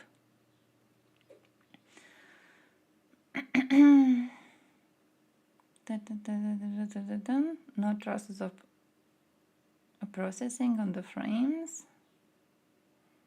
The public questions are not answered. Oh. Officially, this territory belongs to Gazprom. Next to it, there's a farm for breeding deer in whose blood, as the project wrote, Putin bathes. Most of them are for living long enough. They're so-called memorial medals. You will get them after the war ends just because you're still alive. Oh! So you hide in the trenches. You hide in the trenches. Man, I wish it were true. And then you get a medal.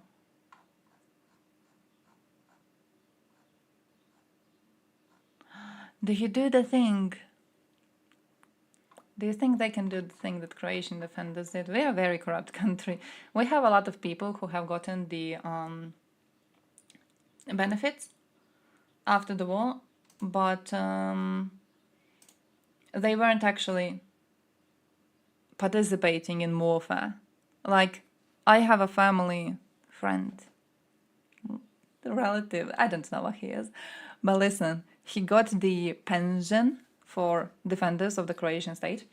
What he did was, he did get conscripted, but they didn't need him at the front. He wasn't needed at the front. So what he did was, he was far back the lines at one of the military offices. Far, far, far back, away. He didn't see the battle. He couldn't hear the battle going on. He was that far back. And he was mowing the grass around the office. And he did it for 2 months. And that was that. So something like that, I guess. I'm not even against him getting the benefits, because he was conscripted and he didn't run away. He applied. So, like, GG, you know? It's just, it's one of those fun little stories that's, like, nice. What do you need to eat this Croatian food if one would visit Croatia? Ooh. Depends on which part of Croatia you go into. If you're going into Croatia soon, there's a fish festival we're having close to my location that I would recommend to you. But in my part of Croatia, it's fish. It's fish paprikaš.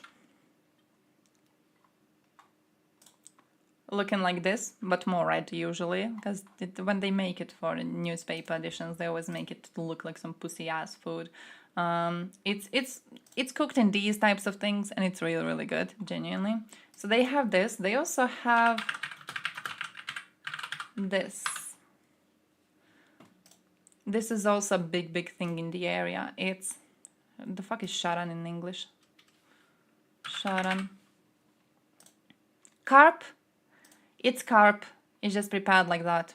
Yeah, smoky fish, basically. Really, really good. Would definitely recommend.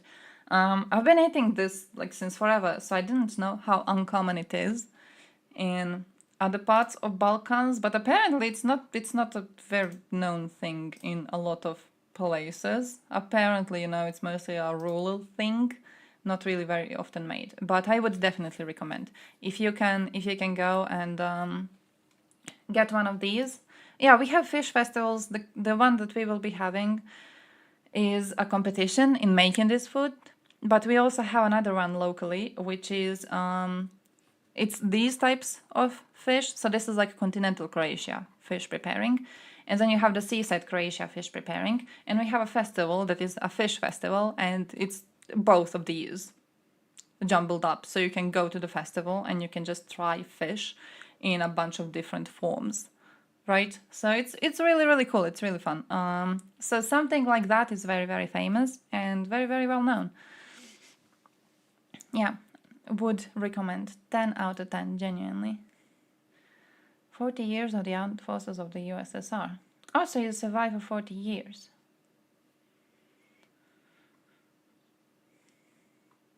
You just gotta survive. You just gotta live long enough. On the 40th anniversary of the creation of the Soviet Armed Forces. So what, even if you were not there for 40 years... Huh. You still got it. That's kind of cool. That's kind of cool. With the shaman song. Is this stream friendly?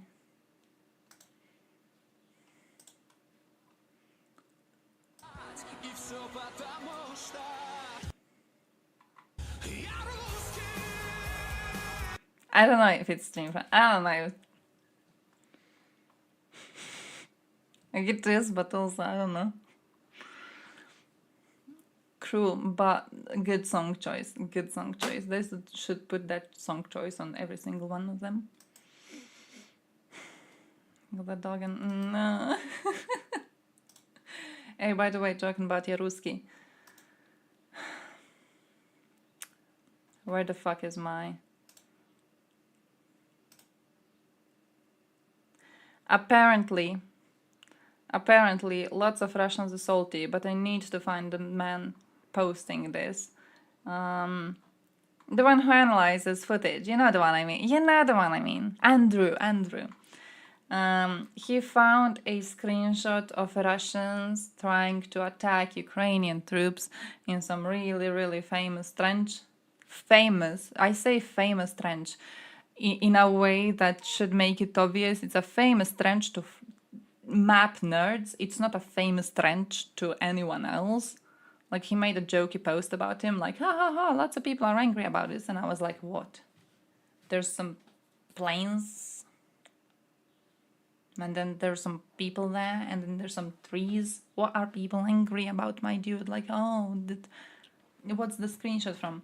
And then he explained that it's basically a famous trench that Russians have taken over, but the fact that it's Ukrainians there right now means that Ukrainians are actually having some successes fighting off Russian troops. So be happy about that. You just have to be alive when it's given and be a part of an army. Yeah, that's like interesting. Sportsman medal, sharpshooter medal. My dad has like 10 medals just serving in the regular army. Oh, nice.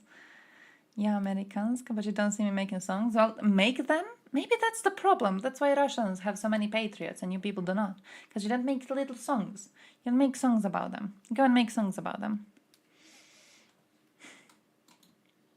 That of the country genre is just that. What's that meme song about being American? Yeah, Kharkiv. Yeah. Oh, they've been hitting Kharkiv for such a long time, and every single time they hit it, they do more war crimes. Every single one of the hits so far, it's just been a fucking war crime. It's just been, hey, I'm gonna kill civilians because I fucking can kill civilians. That was it. Like, nothing else. What a piece of shit. Fifth was completely gone. Ridiculous. Just ridiculous.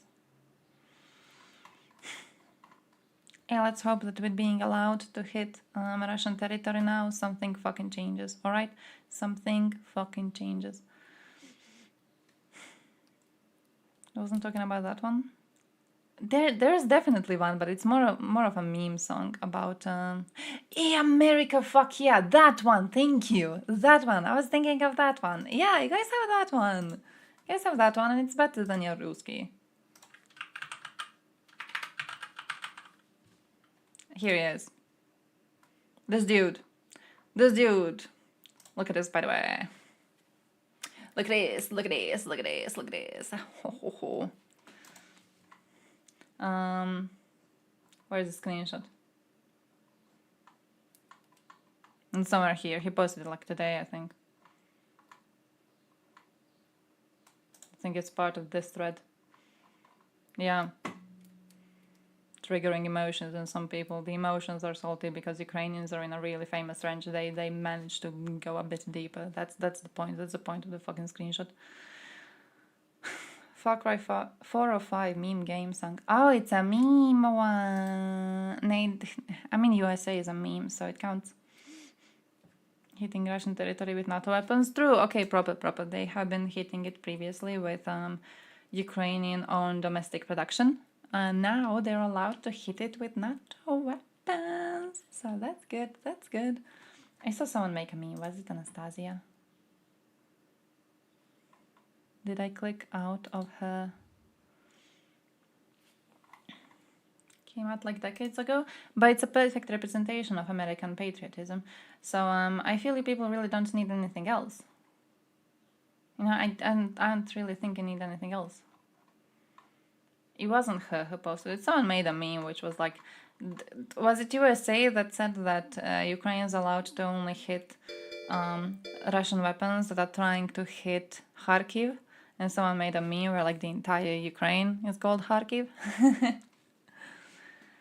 Point of this offensive is if Russia gets a little closer, then they can hit Kharkiv with artillery to completely destroy it and make it unlivable. True, because they are pieces of shit. Because they are pieces of shit and they're doing piece of shit things. So yeah.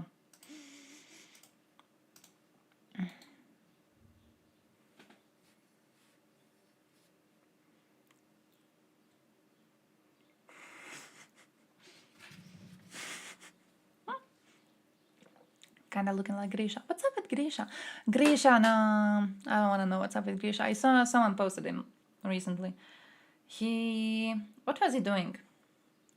He sent a rocket to Ukraine and he wrote Free Palestine on it. That's what he did. That's what he did. He went to sign a rocket that's going to be used in attacks. Yeah, that was bullshit. What a little crap, man. And yeah, Gustavo, how's life? I have to go to work today, so I'm not too happy. Was the decision to hit that territory made on the same day that Trump was convicted? I actually think yeah.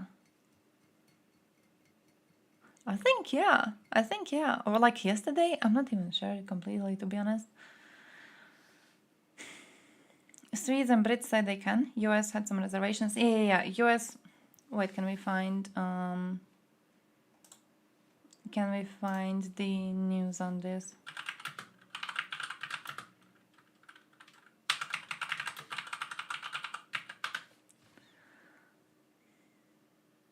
Oh, partially lifting a ban. This.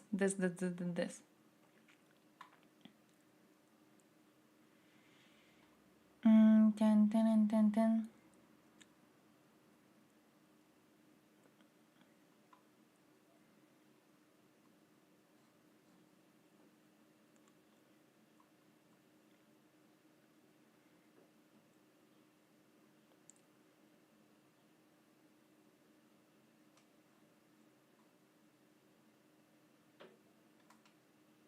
Although US officials insist there is no formal ban, they have long made clear that they believe the use of US weapons to attack targets inside Russia could provoke an escalatory response from Moscow. Like, what are they going to do? What are they going to do? Invade? The fuck do you think is going to be an escalation? They're already using everything they can use.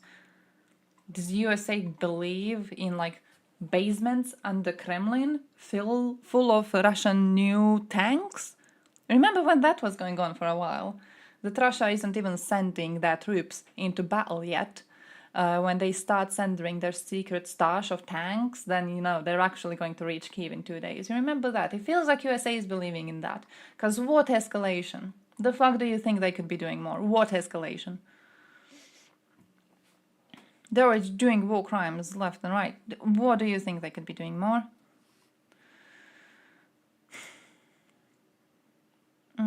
American weapons would be in field in Ukraine by the end of May. So now, they already did send some. I think it would depend on which weapons. Maybe we could Google which specific weapons. But they have been sending some shit relatively regularly. They've been okay. Neptune. Oil terminal, ferry crossing the Kerch. Nice. It was in the 300-kilometer range of Neptune, 250 kilometers away from the front line. Ukraine has stated they were in the process of increasing the range and production rate of Neptune missiles in the past. Nice. What? They wanted to increase the range up to 1,000.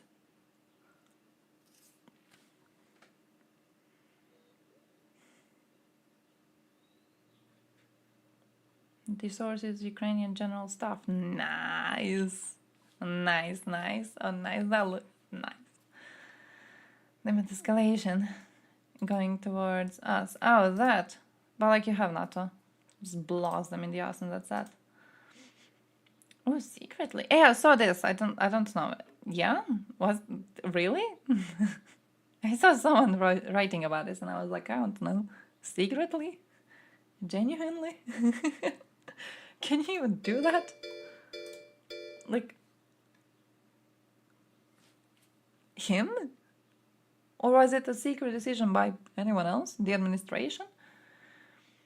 Strike inside Russia solely near the area of Kharkiv using US-provided weapons.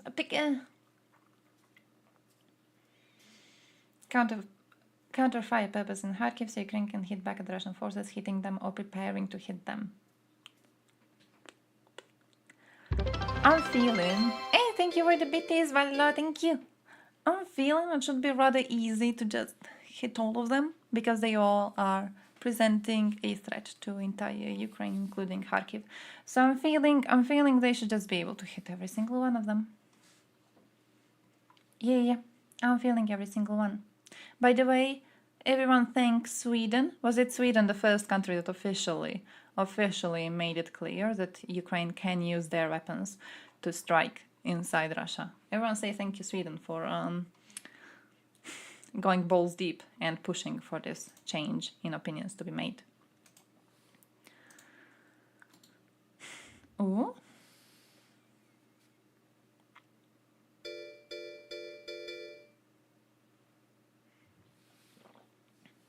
Oh, my man. Oh, Irina, I saw. She was 20-some, wasn't it? She was 20-some. Very young. I don't remember how old, but I do remember that she has been fighting since 2014. 25.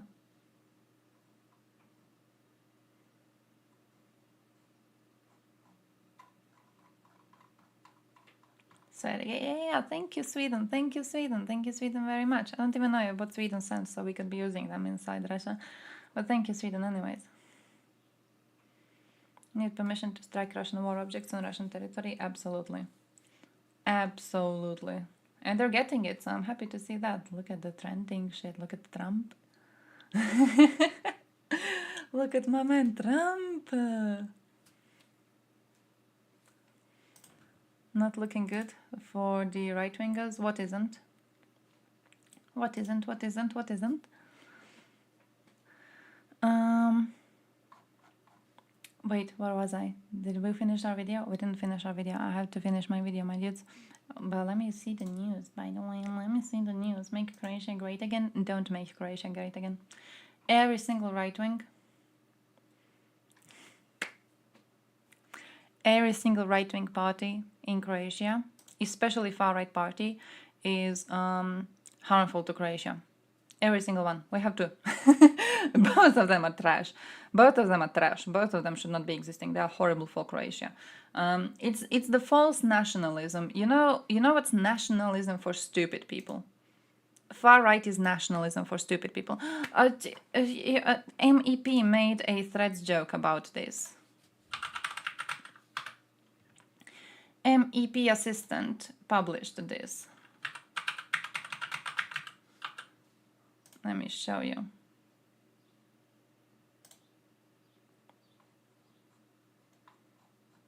This one, basically, it's like that with far-right and nationalists too. Far-right is nationalism for stupid people, right? Because you're destroying your own nation by siding with the far-right. Far-right are imbeciles. Far-right just want to cause harm. There's nothing good in any of their policies. So we have two parties, and unfortunately, one of them has been getting more support. The other one hasn't, because it's way too corrupt even for Croatia. You know what I mean? It's way too corrupt. And not even corrupt in a way that they're stealing money, but corrupt in a way that they are switching their stances and their alliances in order to get more power in the parliament. They're like abandoning their values to get more seats in the parliament. And then when they get the seat in the parliament, then they pretend to still want to push these values, but they already agreed to abandon them. So they're basically just screaming from the side, but not actually doing anything. I don't know if it makes sense for you to explain it like this. But one example of this, right? They used to be really, really against abortion when they wanted to get into the parliament. Really, really against abortion. Got all stupid Christians to vote for them. And then they, of course, couldn't form the majority by themselves because there wasn't enough of them. So they went into a coalition with a center party. And when they went into a coalition with the center party, they agreed that they would not get a single position that would actually make it possible for them to ban abortion. Right? They didn't even try to go for these positions. They didn't appoint anyone in health ministries and shit. They just got people to be like sitting in chairs, and that's that. They didn't get any sort of like important places. And then when they got paychecks secured for a bunch of their people, then they started again being like, oh, but we really wanted to ban it. Yeah. Like, no, you didn't. You sold it out. You didn't. You agreed to not pursue this position. What are you doing? So they didn't get any votes. But the other far right in Croatia did get votes, unfortunately, a lot of votes this year. And that is bad, and that is harmful for the Croatian state overall. Is the far right in Croatia also Russia friendly? They are official position is that they don't think about Russia. The official position, when you ask them, is we refuse to comment on Russian invasion on Ukraine because we are trying to focus more on domestic affairs and we are trying to focus on what is happening inside Croatia so we can improve the lives of this nation. We try not to focus on foreign affairs, which basically means that they do support Russia. They just don't want to say it loudly. Now, we have two parties on the far right. We have, I think, one that is far left. We have one strongly left. And then we got a bunch of center ones. So, yeah, it's like we have several parties. We have one party that usually hoards the power because they are the most popular one. And then the other ones are just trying. Balkan Federation, we tried that, it didn't work, so I'm not saying it happened. Oh no, I can't. I cannot. Why were the Romans doing it? To be fair, Romans were doing a lot of immoral shit. So, you know, it's not like they were the pinnacle of morality. Same with religions. It's not like they were the pinnacle of morality at any point. I just think ultimately it's a stance where the best position to take is that it must be a decision between the pregnant woman and her doctor, and that's that. I don't think there's any other position to be taken on abortion that is reasonable, really. It must be a decision between the woman and her doctor. And, you know, if she considers the risks to her health unacceptable, it should be their decision. If she considers the risks to be something that she wants to go through, it should also be her decision. It should always be her decision. The doctor should be there to advise her, not in any sort of bullshit religious way, but to properly advise her on everything that she will be going through in either situation, and then together they can figure out a way to proceed. But I don't think there should be some sort of like state regulation on this, especially when it comes to writing really vague laws with like exceptions in cases of rape or exceptions in cases of health dangers. I think inherently these laws are meant to ban abortion fully, and I think they don't create a situation where a doctor is able to actually act in the woman's best intentions. All the fake blue check marks come up on my feed and they're the most insane conspiracy theorists. Yeah, I remember there was someone posting screenshots of this a while ago while I was using Twitter, and it was like Elon Musk making some stupid ass post, and just a bunch of his replies were blue check marks, writing stuff like interesting, great, worth looking into. Just blue check marks, 0 likes, 0 anything, no one gives a shit about them. So there was an add-on, I remember, for this. There was an add-on, so when you open the comment section, you don't see the blue check marks in comments. But I don't know how well it's working lately. Right-wing Twitter account just so I can get an extra few $100. It's like, it's one of those things. It's one of those things, like when you look at grifters online, how much money would it take to make you into Tucker Carlson? He's not even getting much money. He's fucking unemployed. But hypothetically, or what's that little piece of shit? The one who had a Russian fiance and then she left him. Hinkle, for example. How much money, genuinely, how much money would it take for Russians to pay you for you to choose to do his job? And it's one of those like moral situation things. And I find it actually rather hard to answer. Very, very hard to answer. $5 a month? Really? Damn, you're cheap. And your values are cheap. Cheap as fuck. Yeah, because like when I think about OnlyFans, for example, it's easier to answer. It's easier to fucking answer.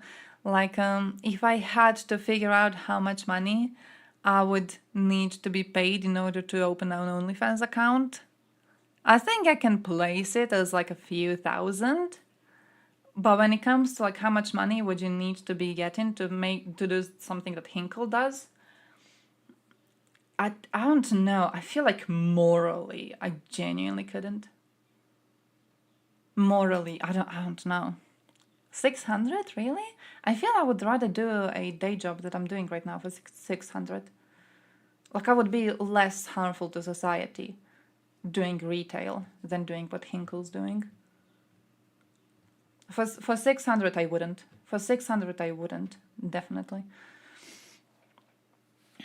For 1,000, I would... Nah, not even for 1,000.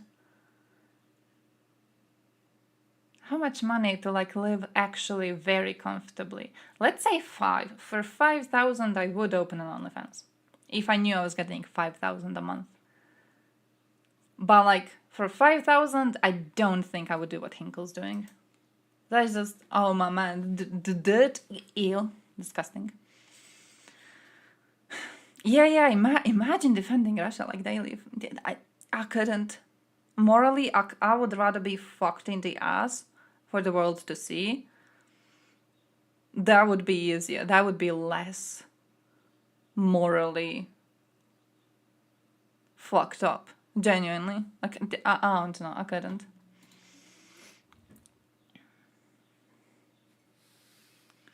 Ooh, 40 million people dependent on Ukrainian grain by targeting grain, silos, and seaports. This is what pisses me off about the fact that we had such a horrible way of reacting to Poles blocking the Ukrainian border when it came to grain imports. You know how much more power it gives to us to be allowing this grain to go? And how many countries you're aiding by allowing this grain to go? And how much you're fucking up the global situation by not ensuring these countries are properly supplied? Like, man. Food security must never be an instrument of war.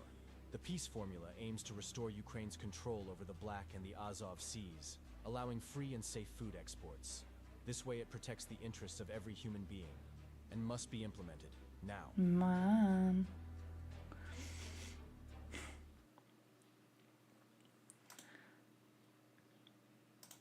OnlyFans typically takes a 20% commission from creators' earnings.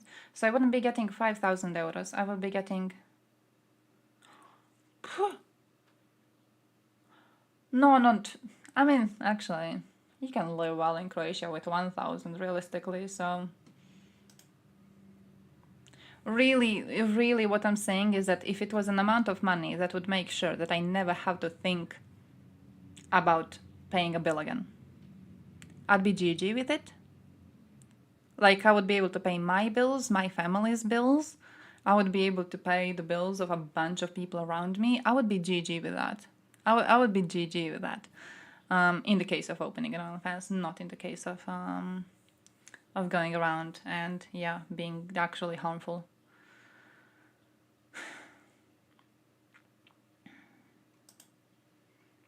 Can never be a shill for any sort of imperialism or colonial barbarity. Yeah, I see that too. Add. I love that I'm not a psychopath, so I don't know. I'm not a psychopath, so I don't know. Man, ads over. Yeah, sorry. I don't know how often they go, to be honest. I used to be having some sort of a chat thing where he would let me know when the ads are coming. Yeah, I don't have it anymore. I don't have it anymore. It's not around. Because he used to be like, oh, ad coming right now, but he didn't show it now. And then I would know approximately. And at this point, I don't know shit. Foreigners go home. No market for OnlyFans, you think? You think? Left-wing NGO people, if you want to help, there's a market for everything. You just have to know how to advertise yourself. You have to pick something no one else is doing. I think our message is not radical at all. I feel there would be a market for everything, genuinely. The AfD is the most popular party among young voters in Germany. You can do cooking videos on OnlyFans. Cooking, but naked. To test that claim, the you do that. lead candidate in the I feel it would. European I feel. dropped into a small Bavarian I feel you gotta be a good cook for that.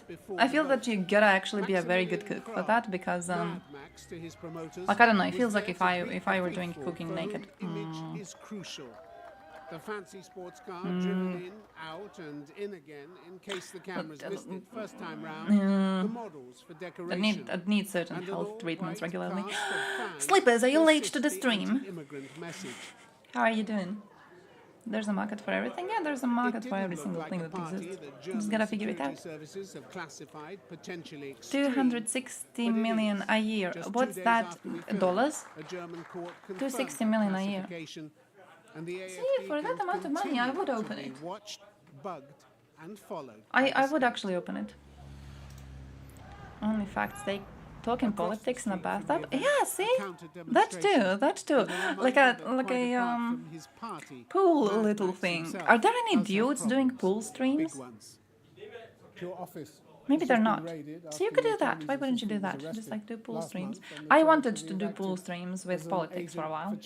But the problem is, I already get interesting people in chat. And I feel that introducing a concept of a pool is going to make the chat even more sad that they supervised my former assistant for interesting 4 years. Obviously, and less politically inclined. Suspicious. But I was not warned. And now those who knew everything blame me. You can do something with balloon animals? I feel you can do a lot with balloon animals. Slippers, you're going to bed now. Question. This is what I always say. The government ruins Germany, and the government wants us to look for spies. But we don't. We know that espionage is a difficult thing. But the election is about politics. It's not about spies. You're also, I believe, under investigation by the election is about politics. It's not about spies. No? On suspicion of receiving payments from Russia and China? The public prosecutor in Dresden is now reading news and is considering Russian twin bodybuilders, some memeing guys from gaming section as well. To prosecute me or to investigate me. So they call it a women are stupid. No. We just had a conversation. We had a conversation stream just before this about how men are not actually stupid. Men just like to play into the caricature of them being stupid, which then creates a situation that is inherently harmful to men too. You think about fish fucking in it? Only it wasn't the one. I mean, they don't fuck. You talked about scandals and like fucking, misinformation by the right? They don't fuck like fucking. So maybe that would change your opinion on it. They don't actually, they don't get dick and balls. They do it a bit differently. There's no fish doggy styling it in your water slippers. There's no fish doggy styling it in your waters, all right? Days later, the AfD's allies in the European Parliament. Too many sexless individuals on Twitch TV. And Krah was banned by his party from any further campaigning. Even though you could go to where it's legal to pay for sex, so he's doing it with a lot of lizard. Of the AfD's pre-election sex is an Argonian. I would actually, that's what I would do if I could get 5,000 euros per month from OnlyFans. I would be dressing up as an Argonian. I would be the lusty Argonian maid. Can you foresee any circumstances under which a far-right government could come to power here in Germany? No. Seriously, right now Did you read it already? Not the whole thing. People never thought I think I found a chapter or something, I'm not sure, but I was doing the storyline and then I was like, yeah, I'm gonna Google it later to figure out what it is. I'm gonna Google this shit later. I just know it's a big meme. That's true, but you asked me for a prognosis. Because I went through I googled the caricatures of the races in ESO because I was explaining them to my boyfriend in the context of Balkan geopolitics. So we were going through the races, and I was like, yeah, this one is the Croats and this one is the Serbs. And when I googled Argonians to find the memes about them, the answer was just like, oh, sluts. And then it was because of the last year Argonian made. So yeah. That everywhere includes Hungary, with its far-right populist Prime Minister Viktor Orban. Viktor Orban! Hey, I saved a video on whether Hungary is going to leave NATO. The EU, he said recently. I know it's not, but it's copium, it's hopium. Since 2010, It's me wanting it. cemented power with associates from his Fidesz party dominating key roles in government. Only now, Iggy he has an OnlyFans? What, she posts music on it? In a little village close to Hungary's border with Ukraine, a whistleblower, Is she a musician? She's a musician, right? is campaigning for a seat in the European Parliament. But Peter Modyar's long-term ambition is much larger. He wants to oust Viktor Orban from power.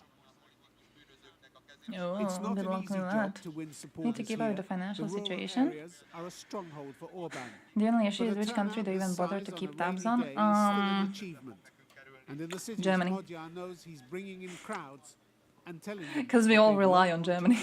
hear. If Germany is doing badly, we all are doing badly, system right? is Okay, when it comes complex, to and the people Easterners, are I don't fed know up with the with the Westerners. corruption, with But the listen, you know the propaganda, with the situation in lies, Germany, you know and the the situation in secret service. Croatia.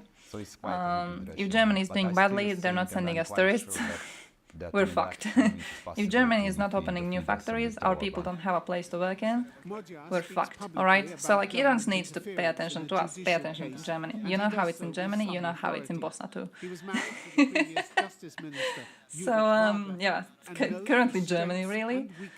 Slovenia, I feel, relies on Austria a lot, but then Austria kind of relies on Germany. So just know Germany. Just know Germany, really. Poland relies on Germany. The Russian style propaganda. You know, Poland in recently 5 fell apart like years, completely. the That's government Germany is at spent fault for this. more than Germany is at 1,300 fault for this. billion If foreign Germany propaganda. We have a didn't ministry have of such a shit propaganda economy, then, in you know, 2024 Poles would be able to in get Europe, better in funds. the European Union. We don't have a ministry of health, Bella Thorne. ministry of education. We don't have a Is ministry she of not a musician? environment, but we do have a ministry of propaganda. It's a bit funny, but rather strange, I think, in the European So Union. basically, in order to earn a lot of money on OnlyFans, you have to be a celebrity already having a lot of money. Everything is captured. That's what they're saying. If you want to be getting a lot of cash, first be very rich and have a lot of fans, The constitutional and then court, show your the president, anal area to the world. everybody, of course. It was the idea of Mr. Orban, I think, from North 2010. America is easy. 3 to countries rule pretend that everything Greenland and doesn't everybody, exist. all So the yeah, fair position. Joe. Fair, So fair. now there is no balance of power in Hungary. Defragmented like a Russian The lobby. only existing power is the Fidesz. This is a power factory, the so-called power And then put them factory behind the paywall. with economic Yeah, but it power, feels political like power, it's one of secret service those. power, with police, with everything. With all that power, is he really going to let himself? You be know what I voted mean? If the out paywall of could be, office? let's say That's it a like this. question. I really If you could hope open that an OnlyFans, something and if still you could be like, there everything's from behind the democratic paywall, and the hero, paywall Prime Minister specifically is Orban, 5,000. and he will So if you're one person paying, you gotta pay 5,000. If there's 2 of you paying, you gotta pay 2.5 each, right? But if you could make a paywall be a specific amount, I feel in that situation it would make sense to open it, because you would be ensuring that every month you're going to be getting the specific amount that allows you to live very lavishly. But if you open an OnlyFans and the paywall is like, I don't know how much it costs to sub to someone on OnlyFans. Is it like $5? Let's say $5. You make an OnlyFans, your boobs are behind a paywall, and it's $5 per person. And what happens if you reach a situation where you're posting your booba there for like 3 people to see for $15 of your total earnings? Because that feels sad. a feeling That of being feels politically sad, you know? That's like disenfranchised, socially alienated. you can't take a friend to a McDonald's meal for the amount of money that you get from showing your tits online. That's sad. Once you start going into thousands of dollars, then it's less sad. But, you know, $15? I don't know. Because we are lacking real leaders who have the support of citizens. Just 3 weeks Dauphine, before how the is that European bucks? elections, Slovakia's right-wing Sumit Prime Yuba has Minister here Robert on her Fico Patreon where you can buy survived her an silence for at assassination least 3 attempt years. in the town of Handlova, So she makes no 190 videos? kilometers from the capital, Bratislava. I'm gonna do that. Guys, I won't do any live streams if you give me 100,000 euros. Give, come on. He didn't need that cash money. You can collect it. It doesn't have to be from one person. You can collect it yourselves, like together. But there've already been plenty of Ridiculous. warnings, either late or Emmanuel Macron. in the febrile political atmosphere ahead of Europe's June elections. This attack stands out for its brutality and its intention. The fear is it could encourage similar violence in other parts of the continent where political hatreds also 300,000. run deep. Europe's liberal political group Renew said it was increasingly alarmed by the 3 rising years though, that's a lot. polarization in the political sphere, fueled by extremist ideologies. I feel she should make it less money and then to last for like a week or something. Month maybe, if she posts monthly. For like 3 years, that's a lot. Legality and moderation. What is really interesting about it, they Wait, I want to click on this. Debating another political streamer.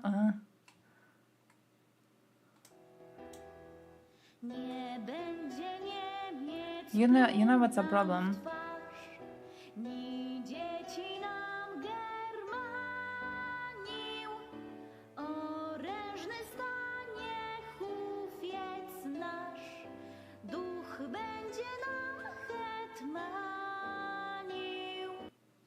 I need a translation. I need a translation. Guys, help me. Guys, dudes, help me. Lee's gay polar song? True. Last week, Hungary's Prime Minister Viktor Orban announced We need to that do he was debates. I'm seeking going to add a redefine thing the terms of in channel Hungary's point NATO things membership. Ever where you since the can start call of the war in Ukraine, and we can Orban fight. has had quite We're gonna a be turbulent fighting about whether relationship with men are NATO, primitive little blocking dogs who military aid can't to control Ukraine, themselves. I delaying feel we should be NATO doing that. expansion, and cozying up with authoritarian Eastern leaders like Vladimir Putin. And then if I win, So in this video, we're going to have a look at you Hungary's have to vote relationship for with my NATO, candidate of how Orban choice is looking in to European change Hungary's Union membership, elections. and how this could affect the alliance more widely. Yeah, you gotta vote for my person. We're gonna be doing that. Look, to fuck democracy. Before we start, if you Can't haven't touch the already, book for please years. That's consider sad. Why subscribing not? And ringing the bell to stay in the That loop is and be very notified sad. That when we is release very, very new sad. videos. I hope So first, let's start with 2024 a brief history of Hungary's is a membership year in where NATO. you will get Compared to access Hungary's to toxic as many relationship with the boobs EU, as you want Hungary to has have had access to. pretty cordial relations with NATO since joining in 1999. Hold Hungary seconds. was among the first former members of the Soviet-era Warsaw Pact to join NATO, which Orban described as finally anchoring Hungary to the western coast. Can't be Since hating then, yourself. You Hungary gotta be loving yourself. participated You gotta in be loving NATO yourself missions first. abroad, including in Afghanistan and Iraq, and led the alliance's peacekeeping efforts in Kosovo. Also, if I know Now, we anything should about old mention chicken that smelly Orban people has been around me, I around for know a a lot long who time. do have He's been Prime Minister access since to boobage. 2010, but also held office from 1998 I know. to I have a 2002. And relative, over the cousin, years, he's steadily become uncle. more and more authoritarian. In 2014, for instance, in a now infamous speech about illiberal Grandpa democracy, uncle, I Orban think. described He's Russia, he's along my with China and Turkey, grandfather's as a model brother. state What's for that? Hungary. But he's old and he barely walks, and he concern for always NATO, manages didn't really to bother the alliance get hot as much girls as it around bothered him. the EU anyway. I don't even Following know how Russia's he does invasion it. of Ukraine, Orban's It's a dumb politics little thing. really We were started to recently become a meeting problem up for a NATO. funeral of one family When member, the war began, and Orban we went immediately to the condemned restaurant Russia's after, invasion. because they do But this thing once with like NATO having a already meal started after the coming up with funeral, plans where for like the sending entire weapons family is to supposed to Ukraine, join, Orban and refused to he do was so, chatting or up the even allow weapons waitresses to the transit whole Hungary fucking as a time. matter of national Dude lives in security. seaside He Croatia, argued and that he's Hungary just must constantly stay out of the surrounded by a bunch of conflict hot and guarantee the girls safety wearing of the bathing suits. 150,000 Yeah, he has. Hungarians I don't even know living in how he Ukraine. has game. Around 30 of I've which never have I died don't on the figure front out what he